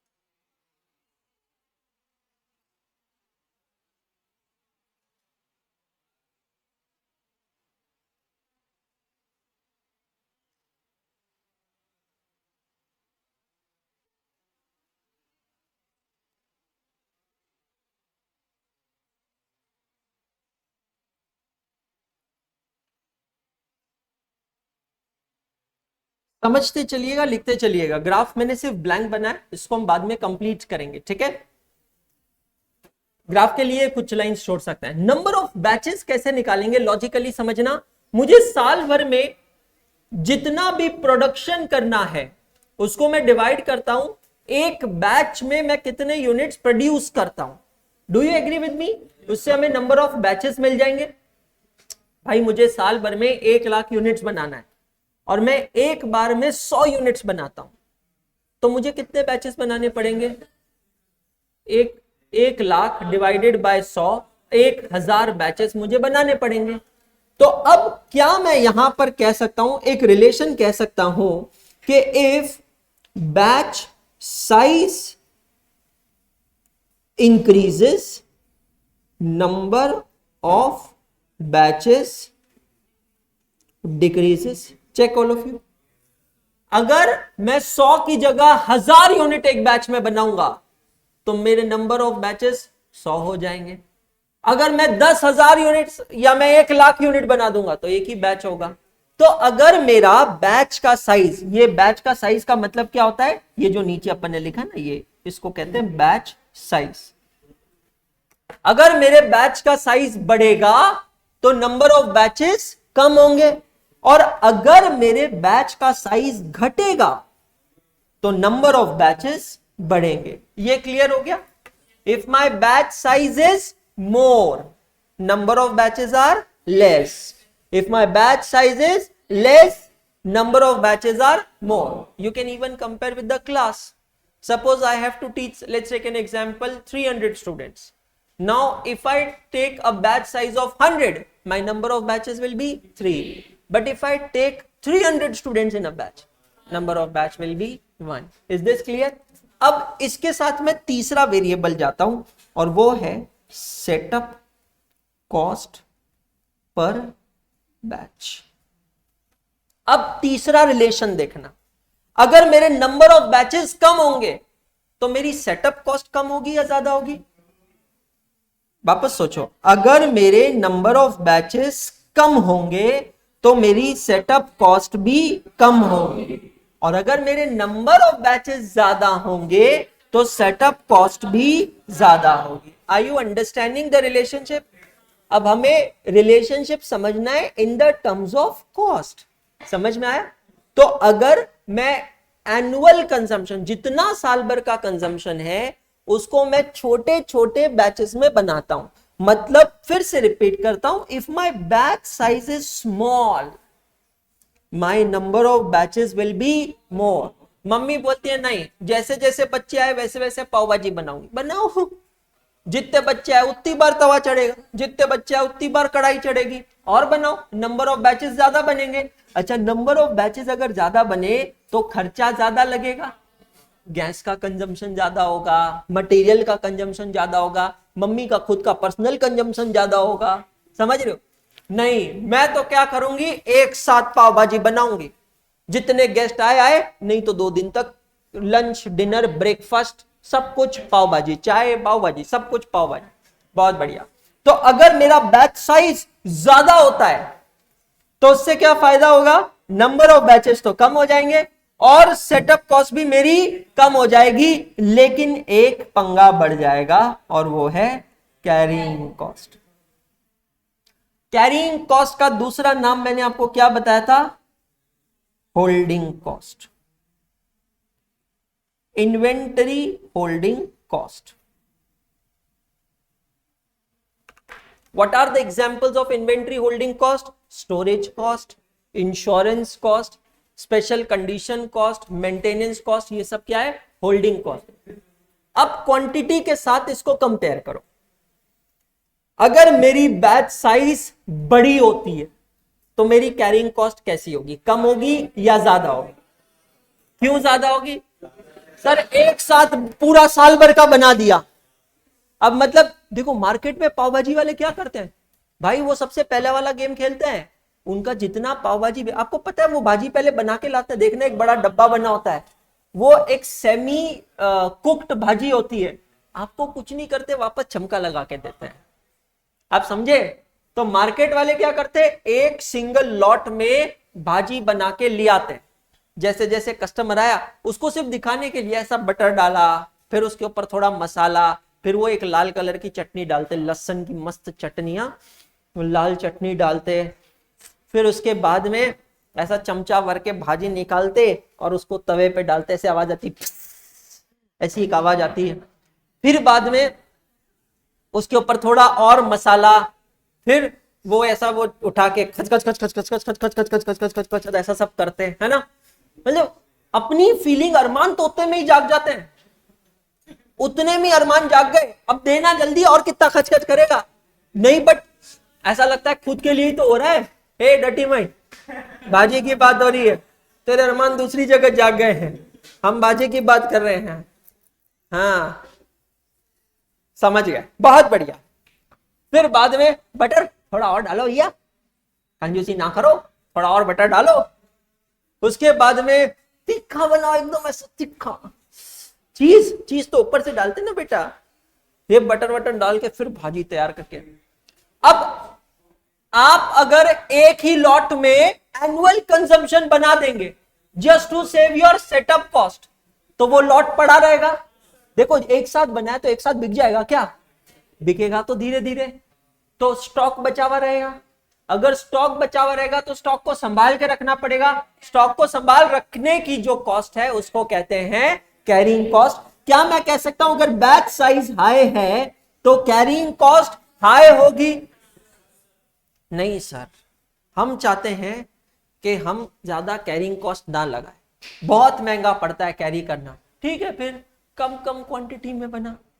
कुछ रेस्टोरेंट्स देखना ऐसे नहीं करते, आप जाओगे पहले ही बोलते हैं आधा घंटा लगेगा। स्पेशली हाईवे रेस्टोरेंट जो होते हैं ना, वो बोलते हैं भैया आधा पौन घंटा लगेगा बनाने में, और आपके सामने बकायदा सब्जियां काटते हैं और बकायदा खाना बना के देते हैं। वो कुछ कैरी नहीं करते हैं तो उनकी कैरिंग कॉस्ट है ही नहीं। भाई आप देखना काफी हाईवे रेस्टोरेंट्स तो ऐसे होते हैं उनके पास फ्रिज ही नहीं होता है। ये फ्रिज जो है ना, ये जहर है एक तरीके से, इजंट इट? ये रेस्टोरेंट वाले पुरानी चीजें बना बना के फ्रिज में टिका देते हैं। हाईवे रेस्टोरेंट्स वाले सब नहीं, काफी हाईवे रेस्टोरेंट्स वालों के पास फ्रिज ही नहीं होता है। अब देखो एक हाईवे है, ताड़पत्री डाल के टेम्परेरी रेस्टोरेंट बना रखा है, चूल्हा बना रखा है, रात को घर पे सामान लेकर जाते हैं, सुबह वापस लेकर आते हैं। कहां वहां फ्रिज वगैरह रखेंगे? क्योंकि वो ताजा बना के देते हैं। कैरिंग कॉस्ट कुछ है क्या ब्रो? रेफ्रिजरेटर का इलेक्ट्रिसिटी कंजम्पशन, रेफ्रिजरेटर का डेप्रिसिएशन भी एक तरीके से कैरिंग कॉस्ट है। Carrying cost also includes interest on your working capital. आप जो प्रोडक्शन करोगे गुड्स का, उसको बना के रखने के लिए आपको पहले रॉ मटेरियल तो खरीदना पड़ेगा, अपने स्टाफ को सैलरी पे करना पड़ेगा। ये आप कहां से पे करोगे? वर्किंग कैपिटल से, जिस पे आप क्या पे करोगे? इंटरेस्ट। तो interest on working capital is also the carrying cost. अगर मैं कम लॉट साइज रखता हूं तो मेरी इन्वेस्टमेंट कम होगी, मेरी कैरिंग कॉस्ट कम होगी। हमें सिर्फ ये दो कॉस्ट पे नजर रखनी है और दोनों एक दूसरे से ऑपोजिट है ना? तो अब यहां पर हम एक रिलेशनशिप लिखते हैं, और रिलेशनशिप क्या है? बैच साइज और सेटअप कॉस्ट, इन दोनों के बीच में कैसा रिलेशनशिप होता है? Inverse relationship. समझ में आया कैसा रिलेशनशिप हुआ? Inverse relation. वापस, अगर बैच साइज बढ़ेगी तो सेटअप कॉस्ट कम होगा, बैच साइज कम होगा, सेटअप कॉस्ट बढ़ेगा। क्लियर हो रहा है सबको? पक्का? गजनी तो नहीं बन जाओगे 3-4 मिनट बाद? 100%। दूसरा रिलेशनशिप किसके बीच में देखना है? Batch size and carrying cost, इन दोनों के बीच कैसा रिलेशनशिप होता है? अगर बैच साइज बढ़ेगी तो कैरिंग कॉस्ट बढ़ेगा। क्यों? क्योंकि नंबर ऑफ यूनिट्स बढ़ रहे हैं। और अगर बैच साइज घटेगी तो कैरिंग कॉस्ट घटेगा। क्यों? क्योंकि नंबर ऑफ यूनिट्स घट रहे। चेक करिए।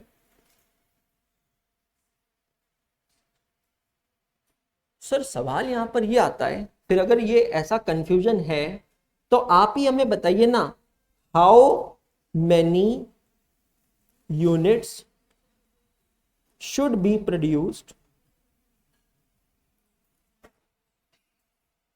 in a batch, जिसको हम दूसरे तरीके से रिफ्रेस कर सकते हैं, what should be the most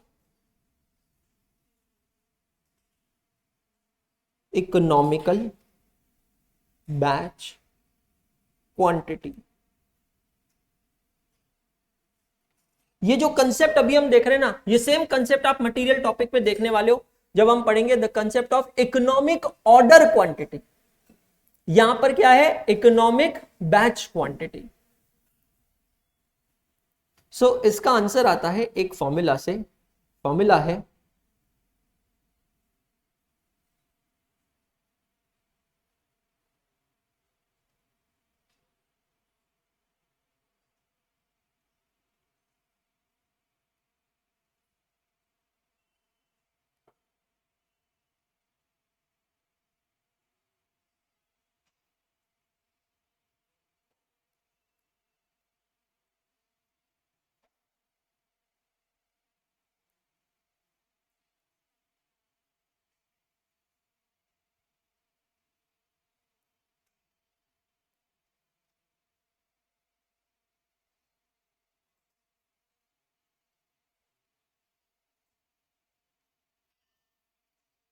सी मतलब कक पुप्पा, carrying cost per unit per annum. एक यूनिट को एक साल तक कैरी करने की जो कॉस्ट होती है उसको कहते हैं कक पुप्पा। सो फॉर्मूला क्या बना, रूट ऑफ 2as अपॉन सी, और सी का मतलब क्या है, कक पुप्पा। फीलिंग के साथ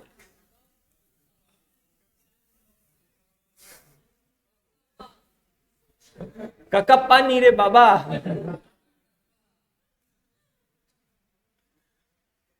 ये दूसरा फॉर्मूला मैं आज आपको सिखा रहा हूं, वो भी 11 नंबर लेक्चर में। देखो कल एक फॉर्मूला सिखाया था, variable cost per unit is equal to change in cost upon change in out, और आज ये दूसरा फॉर्मूला सिखा रहा हूं। Costing is all about common sense.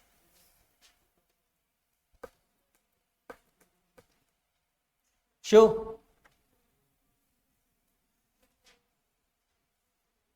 क्या लेके क्या सोते रात को, और ऊपर फर्स्ट पेज पे चल जाओ बेटा। ऐसा नाम भूमि मम्मी पापा ने रखा है, पर हमेशा भूमि पे नहीं रहने का, थोड़ा कभी तो हवा, वायु, आकाश, जल, अग्नि, Red Bull. You are looking as if you have not slept whole night yesterday भूमि।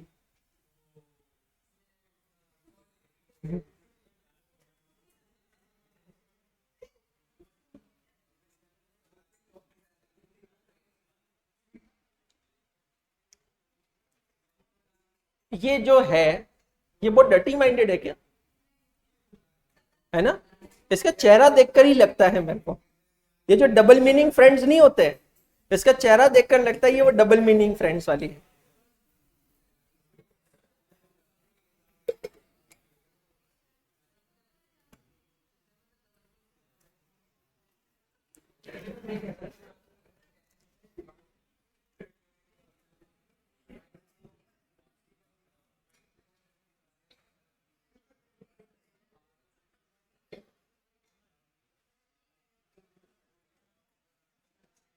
छाप लियो।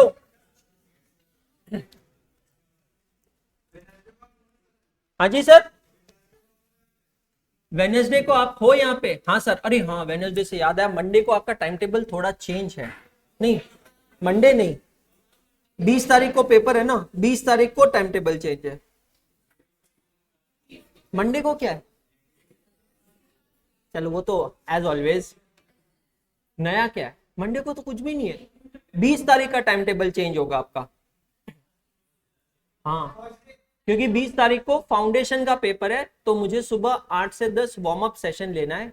तो सुबह पहली क्लास लेंगे जतिन सर, बट 8 बजे तो वो ले नहीं सकते, तो जतिन सर लेंगे 9 बजे से 11 बजे, और मैं लूंगा 11:30 से लेके 1:30 तक, फिर लंच ब्रेक, और उसके बाद बंसल सर आपका एक सेशन लेंगे उस दिन। ये 20 तारीख को होगा चेंज, बाकी कुछ नहीं। और 17-18 को नहीं है ना, आई थिंक ये क्या नाम है इनका, जतिन सर। हाँ जी 19 का कुछ नहीं है, क्यों है क्या 19 को पार्टी है? कौन दे रहा है, किस चीज पे? पासपोर्ट के चक्कर में पार्टी? अरे पगले तुम लोग बन गए हो, जतिन सर पे कानून भरोसा नहीं करता, तुम कैसे भरोसा कर लिए पगले? जतिन सर जब घर वाले फोन करते हैं ना जतिन सर को कि अभी कहाँ है, और जतिन सर जब आप जवाब देते उनके घर वाले भी उन पे भरोसा नहीं करते, तुम कैसे कर लिए रे इतना भरोसा? इतने जल्दी पिघल गए 10 लेक्चर मेरे तुम लोग। जतिन सर भगवान इंसान है। जतिन सर झूम कर जतिन सर के जैसा आखिरी टाइम धरती पे कब कौन हुआ था पता ही नहीं। एकदम पवित्र, एकदम पावन और खुले दिल के इंसान, पूरी तरह बच्चों के लिए जीवन उनका समर्पित है। कभी भी 1 मिनट लेट क्लास चालू नहीं होता है, और क्लास कभी जल्दी तो जिंदगी में आज तक नहीं छोड़ा है उन्होंने। रिकॉर्डिंग इस बात का सबूत है कि सर की पूरी रिकॉर्डिंग 2 घंटा 1 सेकंड के ऊपर ही होती है, उससे नीचे की कभी नहीं होगी। और मुझ पे भरोसा नहीं है, रिकॉर्डिंग का ड्यूरेशन चेक कर लेना, इसीलिए बोल रहा हूं। जतिन सर जब हुए थे, पूरा इंदौर में ऐसा सेलिब्रेशन हुआ था। बोले भाई कौन ही हो गया भाई हमारे यहां पे। बंद कर रहे, इससे ज्यादा झूठ नहीं बोल पाऊंगा, बहुत बोल लिया झूठ। हाँ हो गया, बस लगाओ, है ना, सही पहने हो, फियरलेस। तुम लोग गलत फंस गए, मैं तुमको अभी समझा रहा हूं। जतिन सर के साथ एक्रूअल बेसिस पे कभी काम मत किया करो, कैश बेसिस जो है। मुझसे कैसे नकदी निकाली भाई ने, नकदी निकालो जतिन सर से, क्योंकि जतिन सर के पास कुछ नहीं है, फोन पे गूगल पे कुछ नहीं है, उसका पासवर्ड भी उनके पास नहीं होता। मैं अभी बता रहा हूं, जतिन सर से पैसे निकलवाना है, नकदी निकलवाओ, लेकिन बुरी बात यह है कि उनके पास नकदी भी नहीं होती है। तुम यार समझ नहीं रहे हो। तुमको सबसे पहले देखो, मैं और जतिन सर यही है, पार्टी लेना है तुम बंसल जी को फोड़ो, अभी भी समझा रहा हूं। कैसे मतलब क्या, मतलब सर बोले सर बहुत खुश लग रहे हो सर, थोड़ा चढ़ा दो ना, एज ऑलवेज। सर तुमको चढ़ा देते रे पगले, मैंने देखा है, सर तुमको चढ़ा देते। तुम जानते, अबे बंद कर रहे जामुन, क्या है, तेरे फायदे की बात कर रहा हूं, तेरा सीजन जा रहा और तू जाया नहीं अभी तक, निकले।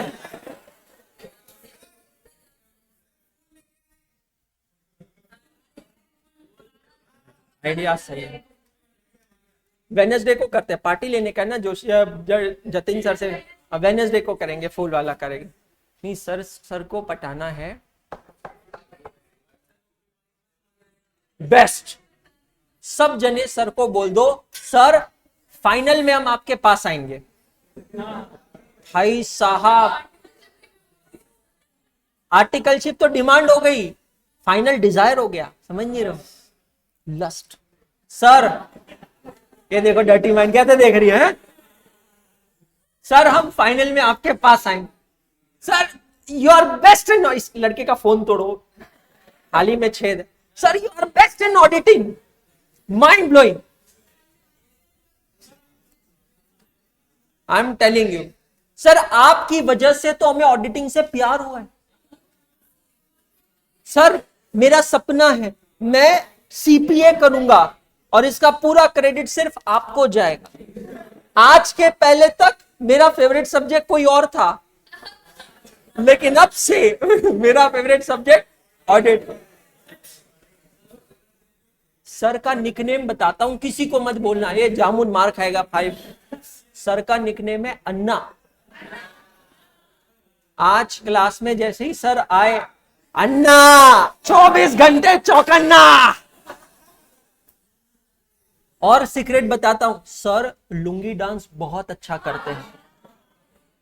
एक दिन कोई तो व्हाइट धोती लेके आने का। सर की ये कार्यक्रम मशहूर है, सर स्टेज पे लुंगी पहनते हैं और लुंगी डांस करते हैं, बहुत मशहूर है। तो anna is the secret of sir's energy. हो गया, पार्टी मिल जाएगी, मेरा हिस्सा याद रखना भाई, अभी बता रहा हूं। चलो हो गया, अब आते हैं ग्राफ में।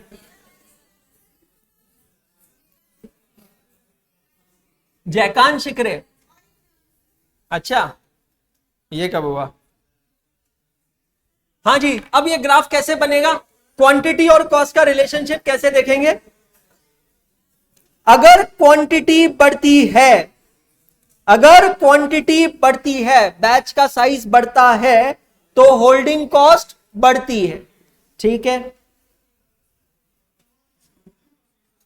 तो ग्राफ कैसा बनेगा होल्डिंग कॉस्ट का? होल्डिंग कॉस्ट का ग्राफ कैसा बनेगा, वापस सब जने ध्यान दो। Look at this part and try to make a graph. Graph पे 2 कॉस्ट डालनी है हमें, सेटअप कॉस्ट और होल्डिंग कॉस्ट, ठीक है। रेडीमेड कुछ नहीं मिलेगा। चलिए, अगर क्वांटिटी बढ़ती है तो कैरिंग कॉस्ट बढ़ती है, अगर क्वांटिटी कम होती है तो कैरिंग कॉस्ट कम होती है। डायरेक्ट का ग्राफ कैसा बनता है? ऐसा ऐसा।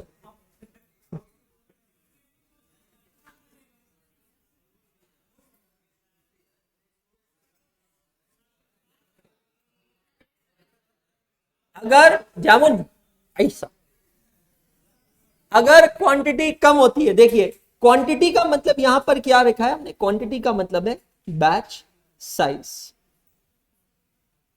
अगर बैच साइज कम होती है तो कैरिंग कॉस्ट कम होती है, और बैच साइज ज्यादा होती है तो कैरिंग कॉस्ट ज्यादा होती है। ये हो गई आपकी कैरिंग कॉस्ट। ठीक है, दूसरी कॉस्ट कौन सी हो गई, सेटअप कॉस्ट। अब सेटअप कॉस्ट के केस में क्या होगा, अगर क्वांटिटी कम होती है तो सेटअप कॉस्ट ज्यादा होती है। क्यों सर, भूल गया मैं, गजनी क्या हो गया, अगर बैच साइज छोटा होगा तो नंबर ऑफ बैचेस ज्यादा होंगे, और नंबर ऑफ बैचेस अगर ज्यादा होंगे तो कॉस्ट ज्यादा होगी। क्या मैं कह सकता हूं कि उसका ग्राफ कुछ इस तरीके से आएगा,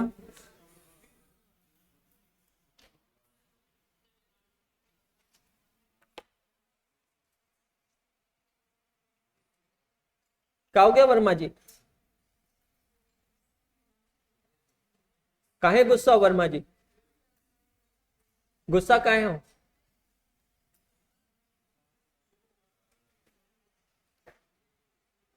क्लियर है? अब ये दोनों जहां पर जाकर टकरा रहे हैं, देखो डर्टी माइंड, ये दोनों जहां पर जाकर टकरा रहे हैं, वो जो पॉइंट है, इस पॉइंट को क्या कहते हैं, इकोनॉमिक बैच क्वांटिटी। किसका घंटा बजा भाई, मेरा नहीं है। ओ, इसको क्या कहते हैं, इकोनॉमिक बैच क्वांटिटी। अच्छा एक चीज बताना, यहां तक तो सबको ठीक समझ में आ गया होगा, ऐसी मैं उम्मीद करता हूं। एक चीज बताना, क्या मैं कह सकता हूं एट इकोनॉमिक बैच क्वांटिटी, कुछ ऑब्जर्वेशंस पहले सुन लेना, समझ लेना, फिर लिखना। कहने से at economic batch quantity total carrying cost should be equal to total setup cost. At economic batch quantity, total carrying cost should be equal to total setup cost. ऐसा क्यों? Because EBQ वहां आता है जहां पर ये दोनों पॉइंट्स इंटरसेक्ट होते हैं। Can I say one more observation? At economic batch quantity, total carrying cost and total setup cost is minimum. It is absolutely minimum. छाप लो अम्मा, इले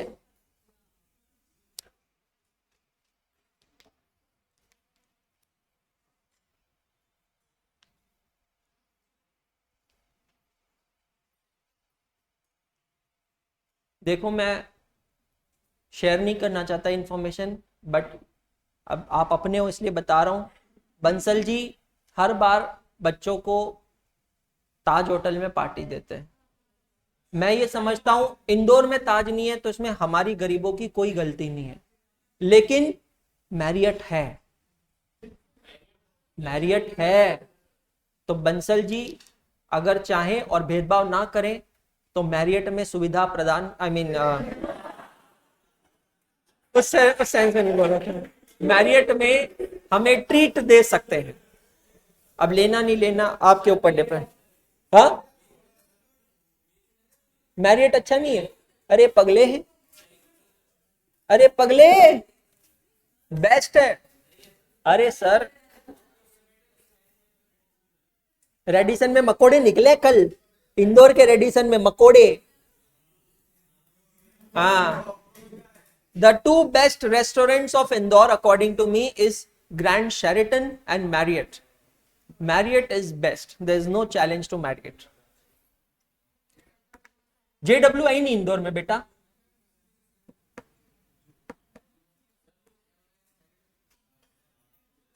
होटल शेरिटन ये सिटाडेल फिनिक्स मॉल के पास है। शेरिटन होटल इतना ब्यूटीफुल बना है, it is made of the Greek architecture. आप बाहर से भी उससे देखेंगे ना, it's very beautifully constructed. Bansal ji जब लेके चलेंगे चलो, मैं तो भर दूंगा, मेरी गाड़ी में डिक्की में भी बैठ जाना जिसको बैठना है। जब बंसल जी लेके चलेंगे तो मैं चलूंगा। हाँ, मैं अच्छा लग रहा हूं आज? Thank you sir. आज उपवास है सर। आपका नहीं है? हाँ, आपका तो चेहरा देख के लग रहा है आप काफी भूखे हो।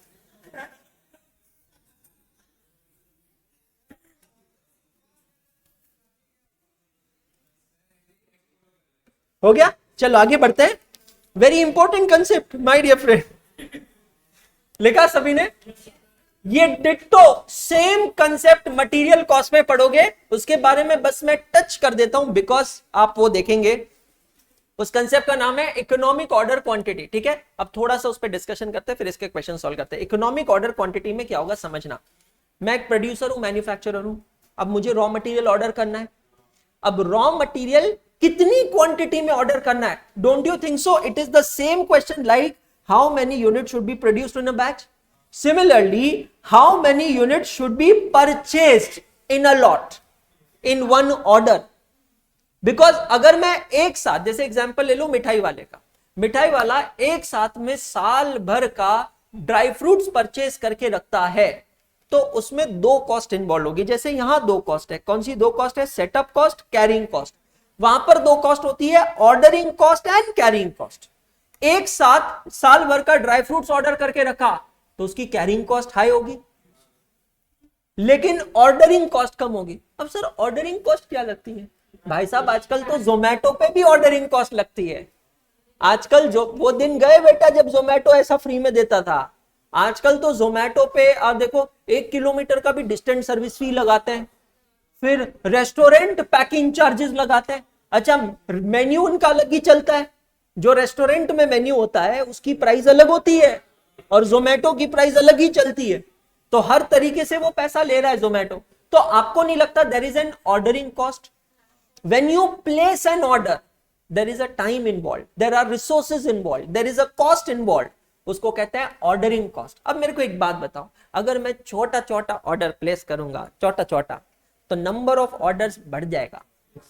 नंबर ऑफ ऑर्डर्स बढ़ेगा तो ऑर्डरिंग कॉस्ट बढ़ेगा। लेकिन अगर मैं छोटा छोटा ऑर्डर प्लेस करता तो कैरिंग कॉस्ट कम होता। लेकिन अगर मैं एक साथ बड़ा ऑर्डर देता तो ऑर्डरिंग कॉस्ट कम होता लेकिन कैरिंग कॉस्ट बढ़ता। बिल्कुल यही रिलेशन हुआ।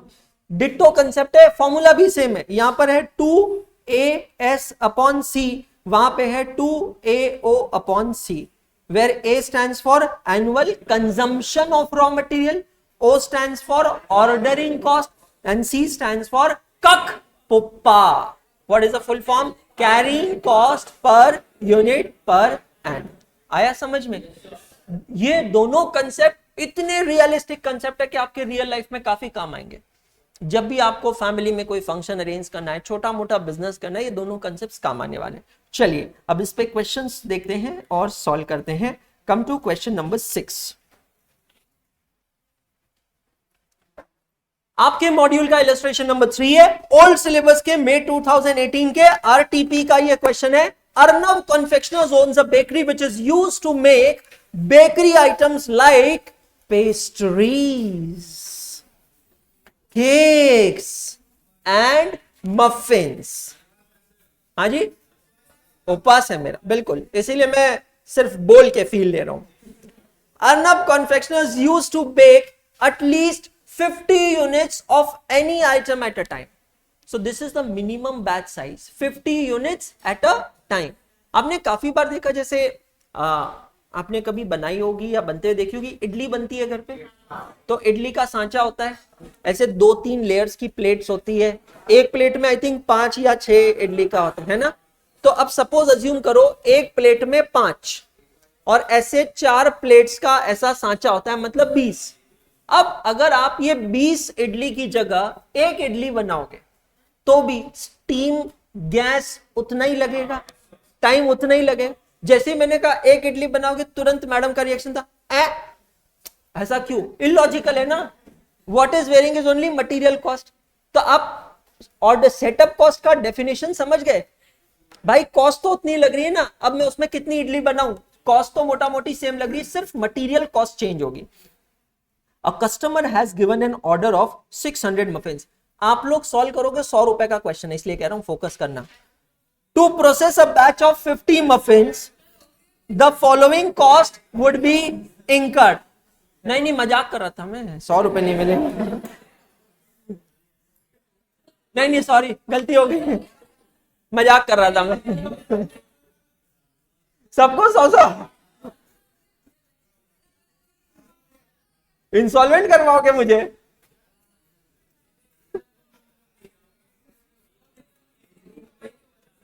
अच्छा, क्या सर? सब पहले से ही सॉल्व करके आता है। ठीक है, अच्छा हुआ बता दिया। अब हम टर्म्स एंड कंडीशंस बदल देंगे। ठीक है, to process a batch of 50 muffins following cost will be incurred. 50 muffins की एक बैच के लिए, एक बैच के लिए खर्चा क्या है? 500 का मटेरियल है, 50 के वेजेस है और 150 का अवन सेटअप कॉस्ट है। हमारे पास ऑर्डर कितने मफिन्स का है? 600 मफिन्स का है। Arnab Confectioners absorbs production overhead at the rate of 20% of the wages cost. आसान है। 10% is added to the total production cost of each batch to allow for selling, distribution and administration overheads. भाई मैं अभी बोल रहा हूं, जान मत खाना मेरी, एडमिन ओवरहेड्स ऊपर आएगा कि नीचे आएगा। यहां पर एडमिन, सेलिंग, डिस्ट्रीब्यूशन सब मिलाकर एक साथ बोला है 10%, है ना? ठीक है। Arnab Confectioners requires a profit margin of 25% of sales value. Determine the selling price of 600 muffins. 7 minute का समय है, फटाक से जाइए और सॉल्व कीजिए। जिसका हो गया खामोश बैठ जाइए। अच्छा, फॉर्मेट क्या बनेगा इसका? That's all. Particulars and amount. Scale और पेंसिल को कष्ट देने की जरूरत ही नहीं है, डायरेक्टली सॉल्व हो जाएगा। 7 मिनट्स आपका समय शुरू होता है अब, और बिना पैसों का क्वेश्चन है। ऐसे तो बर्बाद हो जाना है मैंने। कल एचएएल वापस 5200 पहुंच गया। Economy is reacting positively, stock markets are reacting positively. Shukla ji हो गया यार? अभी तो 3 दिन पहले आए थे, बोले थे कॉस्टिंग जम नहीं रहा, और इतना कैसे कर लिए बताइए जरा। सर हमने कॉस्टिंग को नहीं, कॉस्टिंग ने हमें खोज लिया। It's a very interesting subject, I am telling you.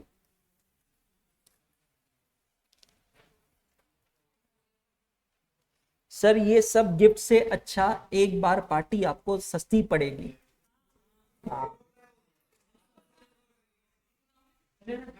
यहां लंगर कहां लगता है? बंसल जी के लिए बोला था मैंने।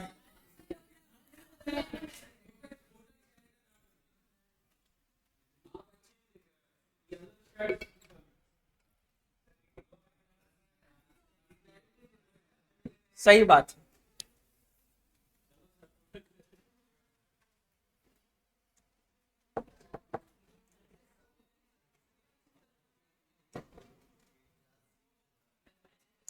अब मैंने एक चीज देखी, जब से हमने रिसर्च चालू किया है ना, तब से आपका ये भी जल्दी जल्दी होने लगा है।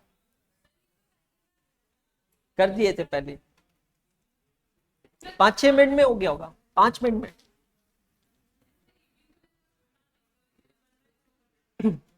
एक्चुअली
हमने स्टार्ट किया था 9:34 पे, अभी 3 मिनट हुए सर।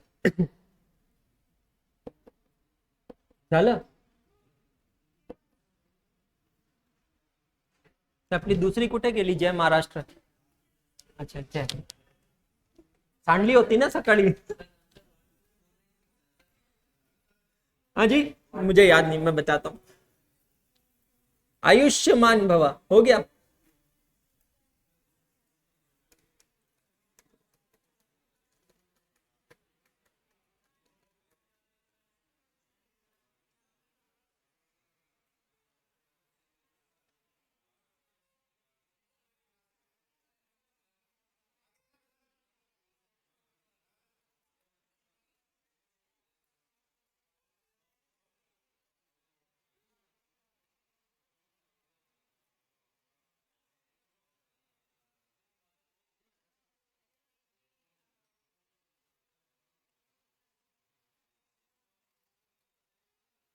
हो गया sir,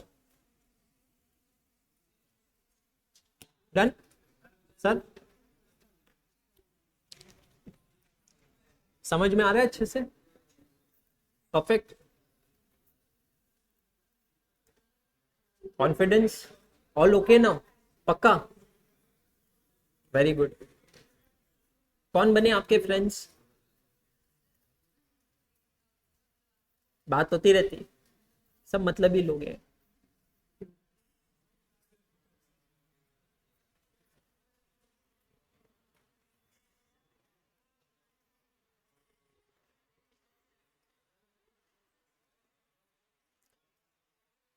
determine the selling price of 600 muffins. Question को ध्यान से पढ़ना ताकि आप सही आंसर निकालें।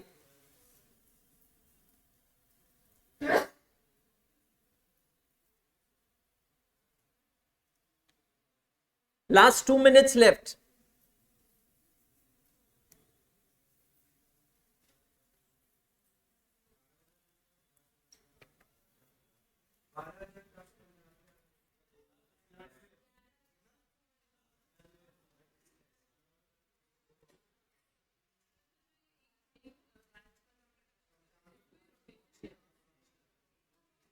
मल्टीपल बैचेस बनाएंगे ना, एक फॉर्मूला लिखा है देखो हमने, नंबर ऑफ बैचेस।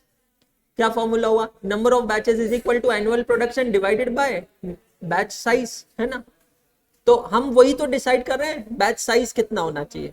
उसके बेसिस पे मैं नंबर ऑफ बैचेस प्लान करूंगा एक साल में, कि मुझे कितनी बार सेटअप करना है, कितनी बार मुझे पूरी मशीन को रोटेट करना है। Last 1 minute left. हर कंपनी में प्रोडक्शन प्लानिंग बहुत डिटेल में होती है, क्योंकि आप जैसे टाटा मोटर्स ले लो, अगर उनकी 6 अलग अलग मॉडल्स की कार बनती है, तो जब वो पूरी मशीन को कॉन्फ़िगर करते हैं एक मॉडल बनाने के लिए, तो क्या अगले दिन आकर कॉन्फ़िगरेशन चेंज कर सकते हैं टू मेक अनदर कार? नहीं। वो प्रोडक्शन की प्लानिंग ऐसे करते हैं कि एक मॉडल की कार बन रही है तो पहले उसका पूरा प्रोडक्शन हो जाना चाहिए, फिर दूसरा प्रोडक्शन के हिसाब से कॉन्फ़िगरेशन का, बिकॉज कॉन्फ़िगरेशन में टाइम लगता है।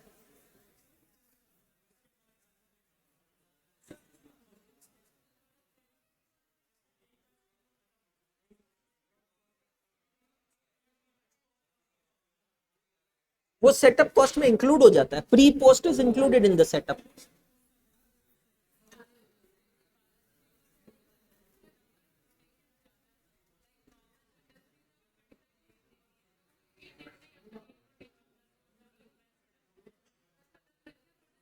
Rotation is a very common word. Rotation can be use for turnover also. आप मटेरियल टॉपिक में पढ़ेंगे inventory holding period, slow moving inventory, fast moving inventory, वहां पर भी रोटेशन वर्ड यूज होता है। लेबर में भी पढ़ेंगे इन्वेंट्री टर्नओवर रेशियो, तो लेबर टर्नओवर रेशियो मतलब आपका लेबर कितनी बार रोटेट होता है। High labour turnover ratio indicates के ऑर्गेनाइजेशन में कुछ तो प्रॉब्लम है, तभी लोग आ रहे हैं और जा रहे हैं। लो लेबर टर्नओवर रेशियो इंडिकेट्स के ऑर्गेनाइजेशन अच्छा है, इसीलिए लोग वहां टिक रहे हैं, कई सालों तक टिक रहे हैं। चलिए चेक कीजिए your answers all of you. Check करिएगा। Material cost 6000, wages 600, direct expenses 1800, then prime cost 8400, production overheads are 120, production cost admin, selling, distribution सब एक साथ आ गया है, cost of sales, add profit, total sales. अब देखना सवाल पूछा है what is the selling price of 600 muffins. Guys जब सेलिंग प्राइस पूछते हैं generally it means per unit, तो अब आपको क्या करना पड़ेगा, टोटल सेल्स को 600 यूनिट से डिवाइड करेंगे तब जाकर आपको मिलेगा selling price per unit 20.83। Check all of you, आया सही सभी का। चलिए इंडेक्स में पोस्ट कीजिए, लेक्चर नंबर लिखना है तो रेफरेंस लिख लीजिएगा 11 नंबर, write down the page number of your register where you solve this question.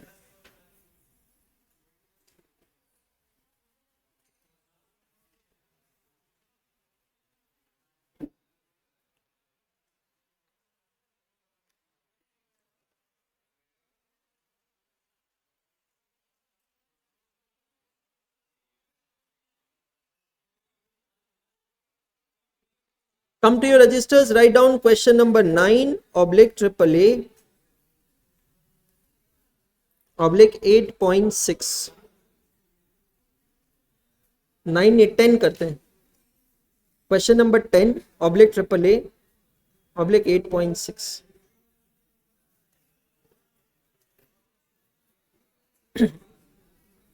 Okay चलिए कॉन्सेंट्रेट कीजिए। Question number 10 oblique triple A oblique 8.6, lecture number 11, write down page number of your register where you're solving this question.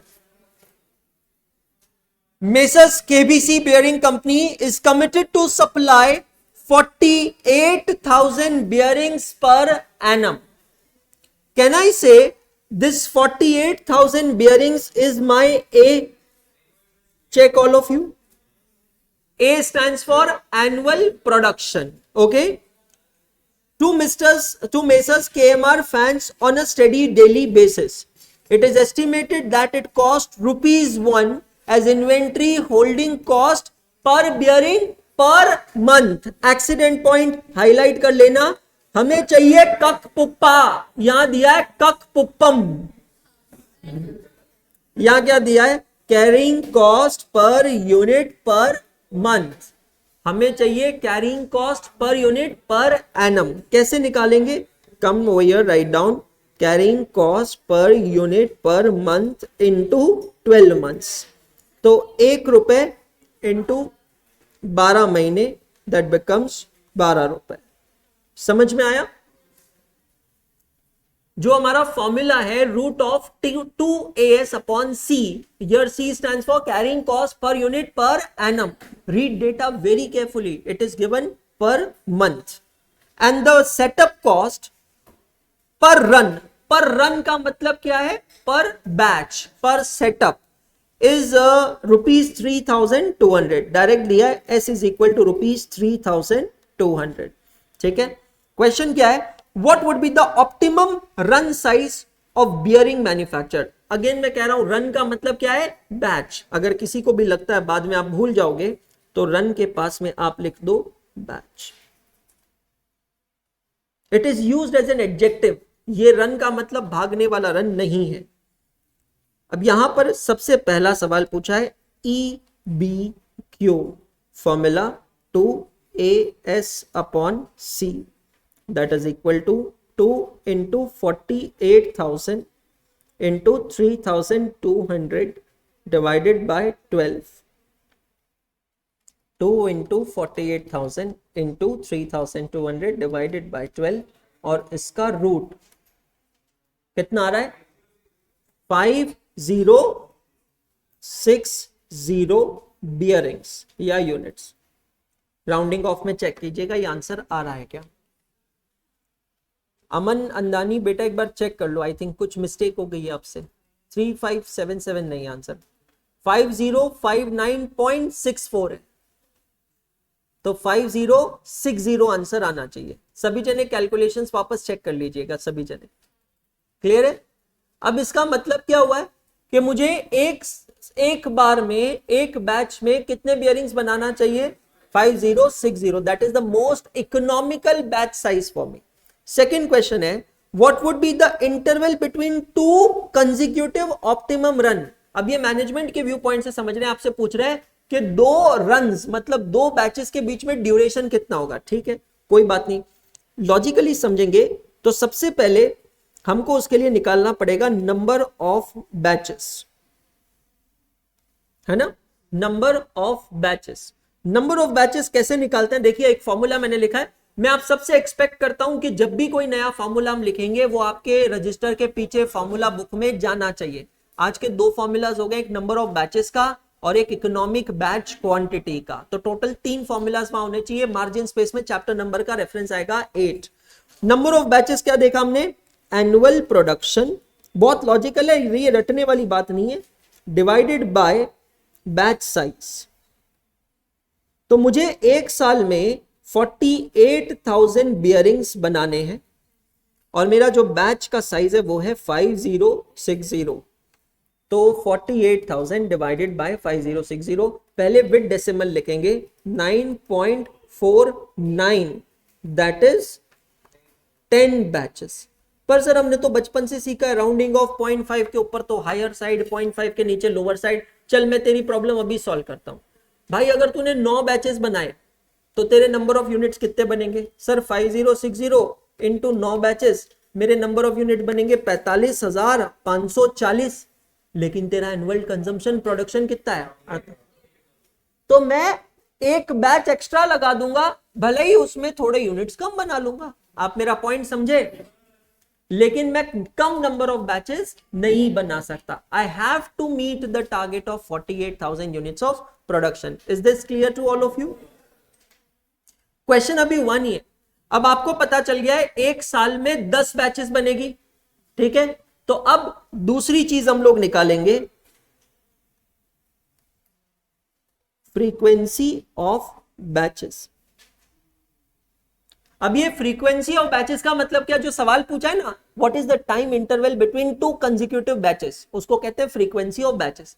ये frequency of batches हम months में भी निकाल सकते हैं, days में भी निकाल सकते हैं। कैसे? सिंपल है, अगर मैं न्यूमरेटर में लेता हूं 12 मंथ्स और उसको मैं डिवाइड करता हूं नंबर ऑफ बैचेस से, तो मुझे आंसर मिलेगा मंथ्स में।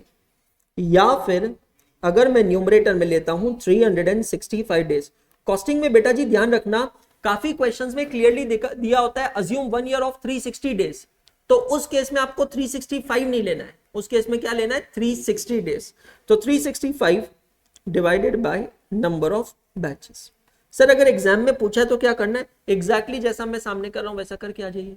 मंथ्स में भी आंसर दे दीजिए, बैचेस में भी दे दीजिए, उससे क्या फर्क पड़ेगा? तो 12 मंथ्स डिवाइडेड बाय 10, 1.2 मंथ और 365 days divided by 10, that is 36.5 days. अब देखो आपको आंसर समझ में आ रहा होगा। After every 36.5 days we are setting up a new batch. आप समझ रहे हो? हर 36.5 दिन बाद एक नई बैच, फिर 36.5 डेज खत्म हुआ, दूसरा बैच, फिर तीसरा batch. This is the frequency, the periodicity of a batch. Clear हुआ? Third question, find out the minimum inventory cost. ठीक है,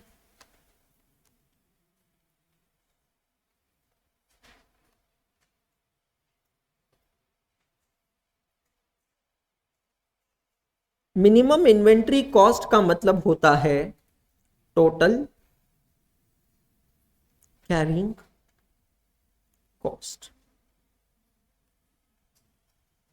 मिनिमम इन्वेंट्री कॉस्ट का मतलब है total carrying cost. But sir minimum inventory cost का मतलब टोटल कैरिंग कॉस्ट कैसे हुआ? हमने क्या देखा? Eight economic batch quantity my total carrying cost is minimum. मतलब अब मैं EBQ से अगर कम बनाऊंगा या ज्यादा बनाऊंगा तो मेरा नुकसान हो जाएगा, इस सेंस में कि मेरी कॉस्ट ज्यादा लग जाएगी। सिर्फ EBQ एक ऐसा पॉइंट होता है जहां पे मेरी कॉस्ट मिनिमम होती है। तो मुझे टोटल कैरिंग कॉस्ट निकालना है। टोटल कैरिंग कॉस्ट का फॉर्मूला समझिएगा क्या होगा। नेक्स्ट फॉर्मूला है जो आज आपके फॉर्मूला शीट में होगा, batch size divided by 2 multiplied by कक पुप्पा, carrying cost per unit per annum. Batch size divided by 2 multiplied by carrying cost per unit per annum. Sir एक बात बताइए, ये हमने बैच साइज को 2 से क्यों डिवाइड किया है? To calculate average inventory. भाई मैं एक लॉट में 5060 यूनिट्स बना रहा हूं, बट डज दैट मीन्स कि मैं एवरी सिंगल टाइम में 5060 यूनिट्स अपने पास कैरी कर रहा हूं? नहीं, बिकॉज एक प्रोडक्शन और सप्लाई का साइकिल चल रहा है कॉन्स्टेंटली। मैं बना रहा हूं, गुड्स जा रहे हैं, मैं बना रहा हूं, गुड्स जा रहे हैं। तो मेरी इन्वेंट्री होल्डिंग कॉस्ट या कैरिंग कॉस्ट उतने गुड्स पे लगेगी जो एट अ टाइम मेरे पास है।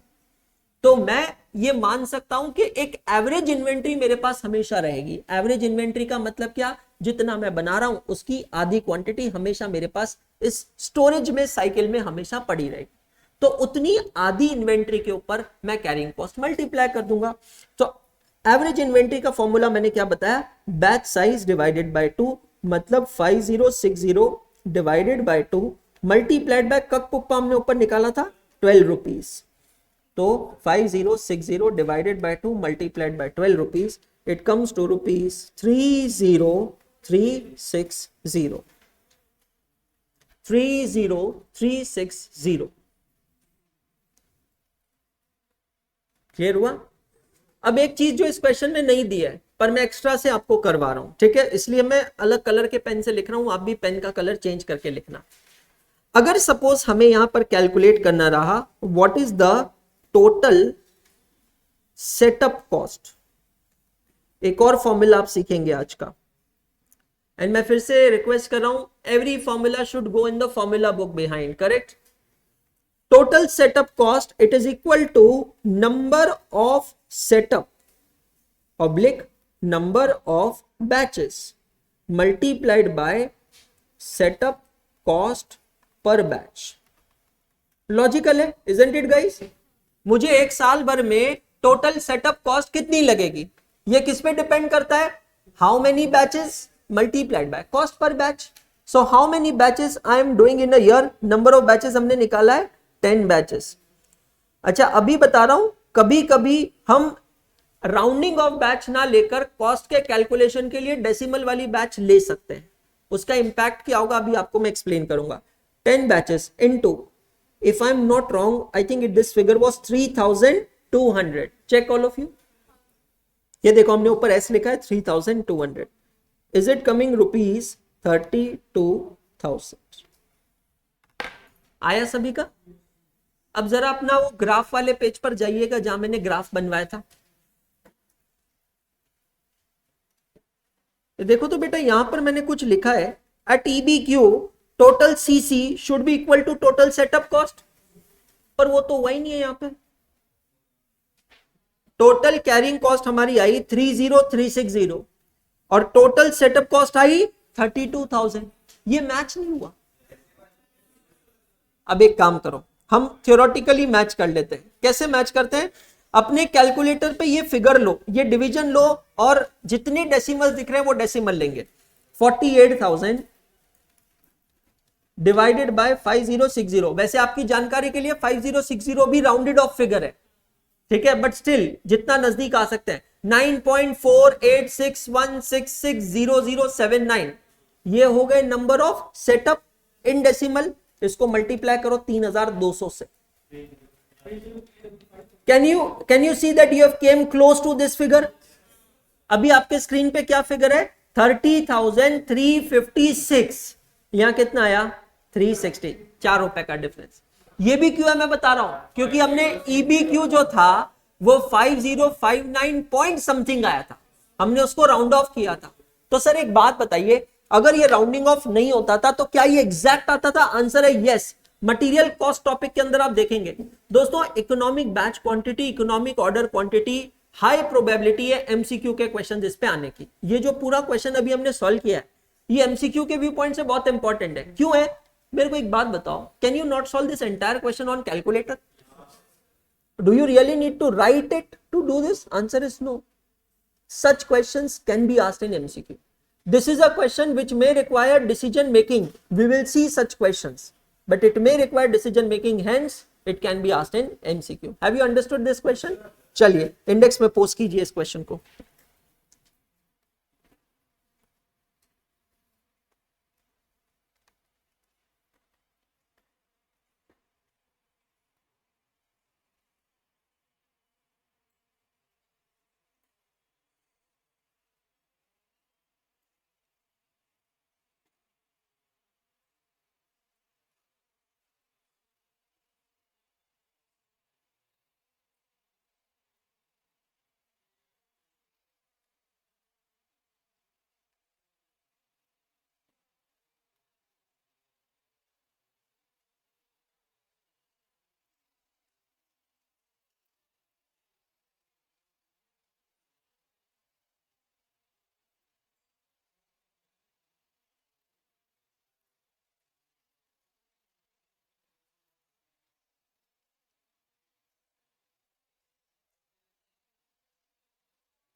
So this is your homework.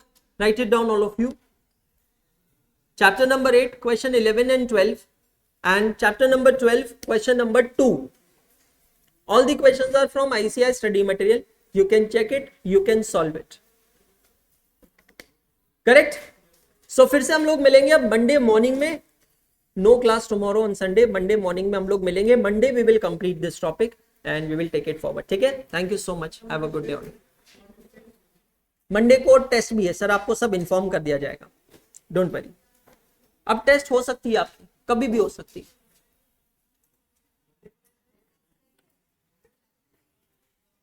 अबे एकता कपूर के सीरियल में है क्या मंडे को टेस्ट है? मैं बोला हाँ हाँ हाँ.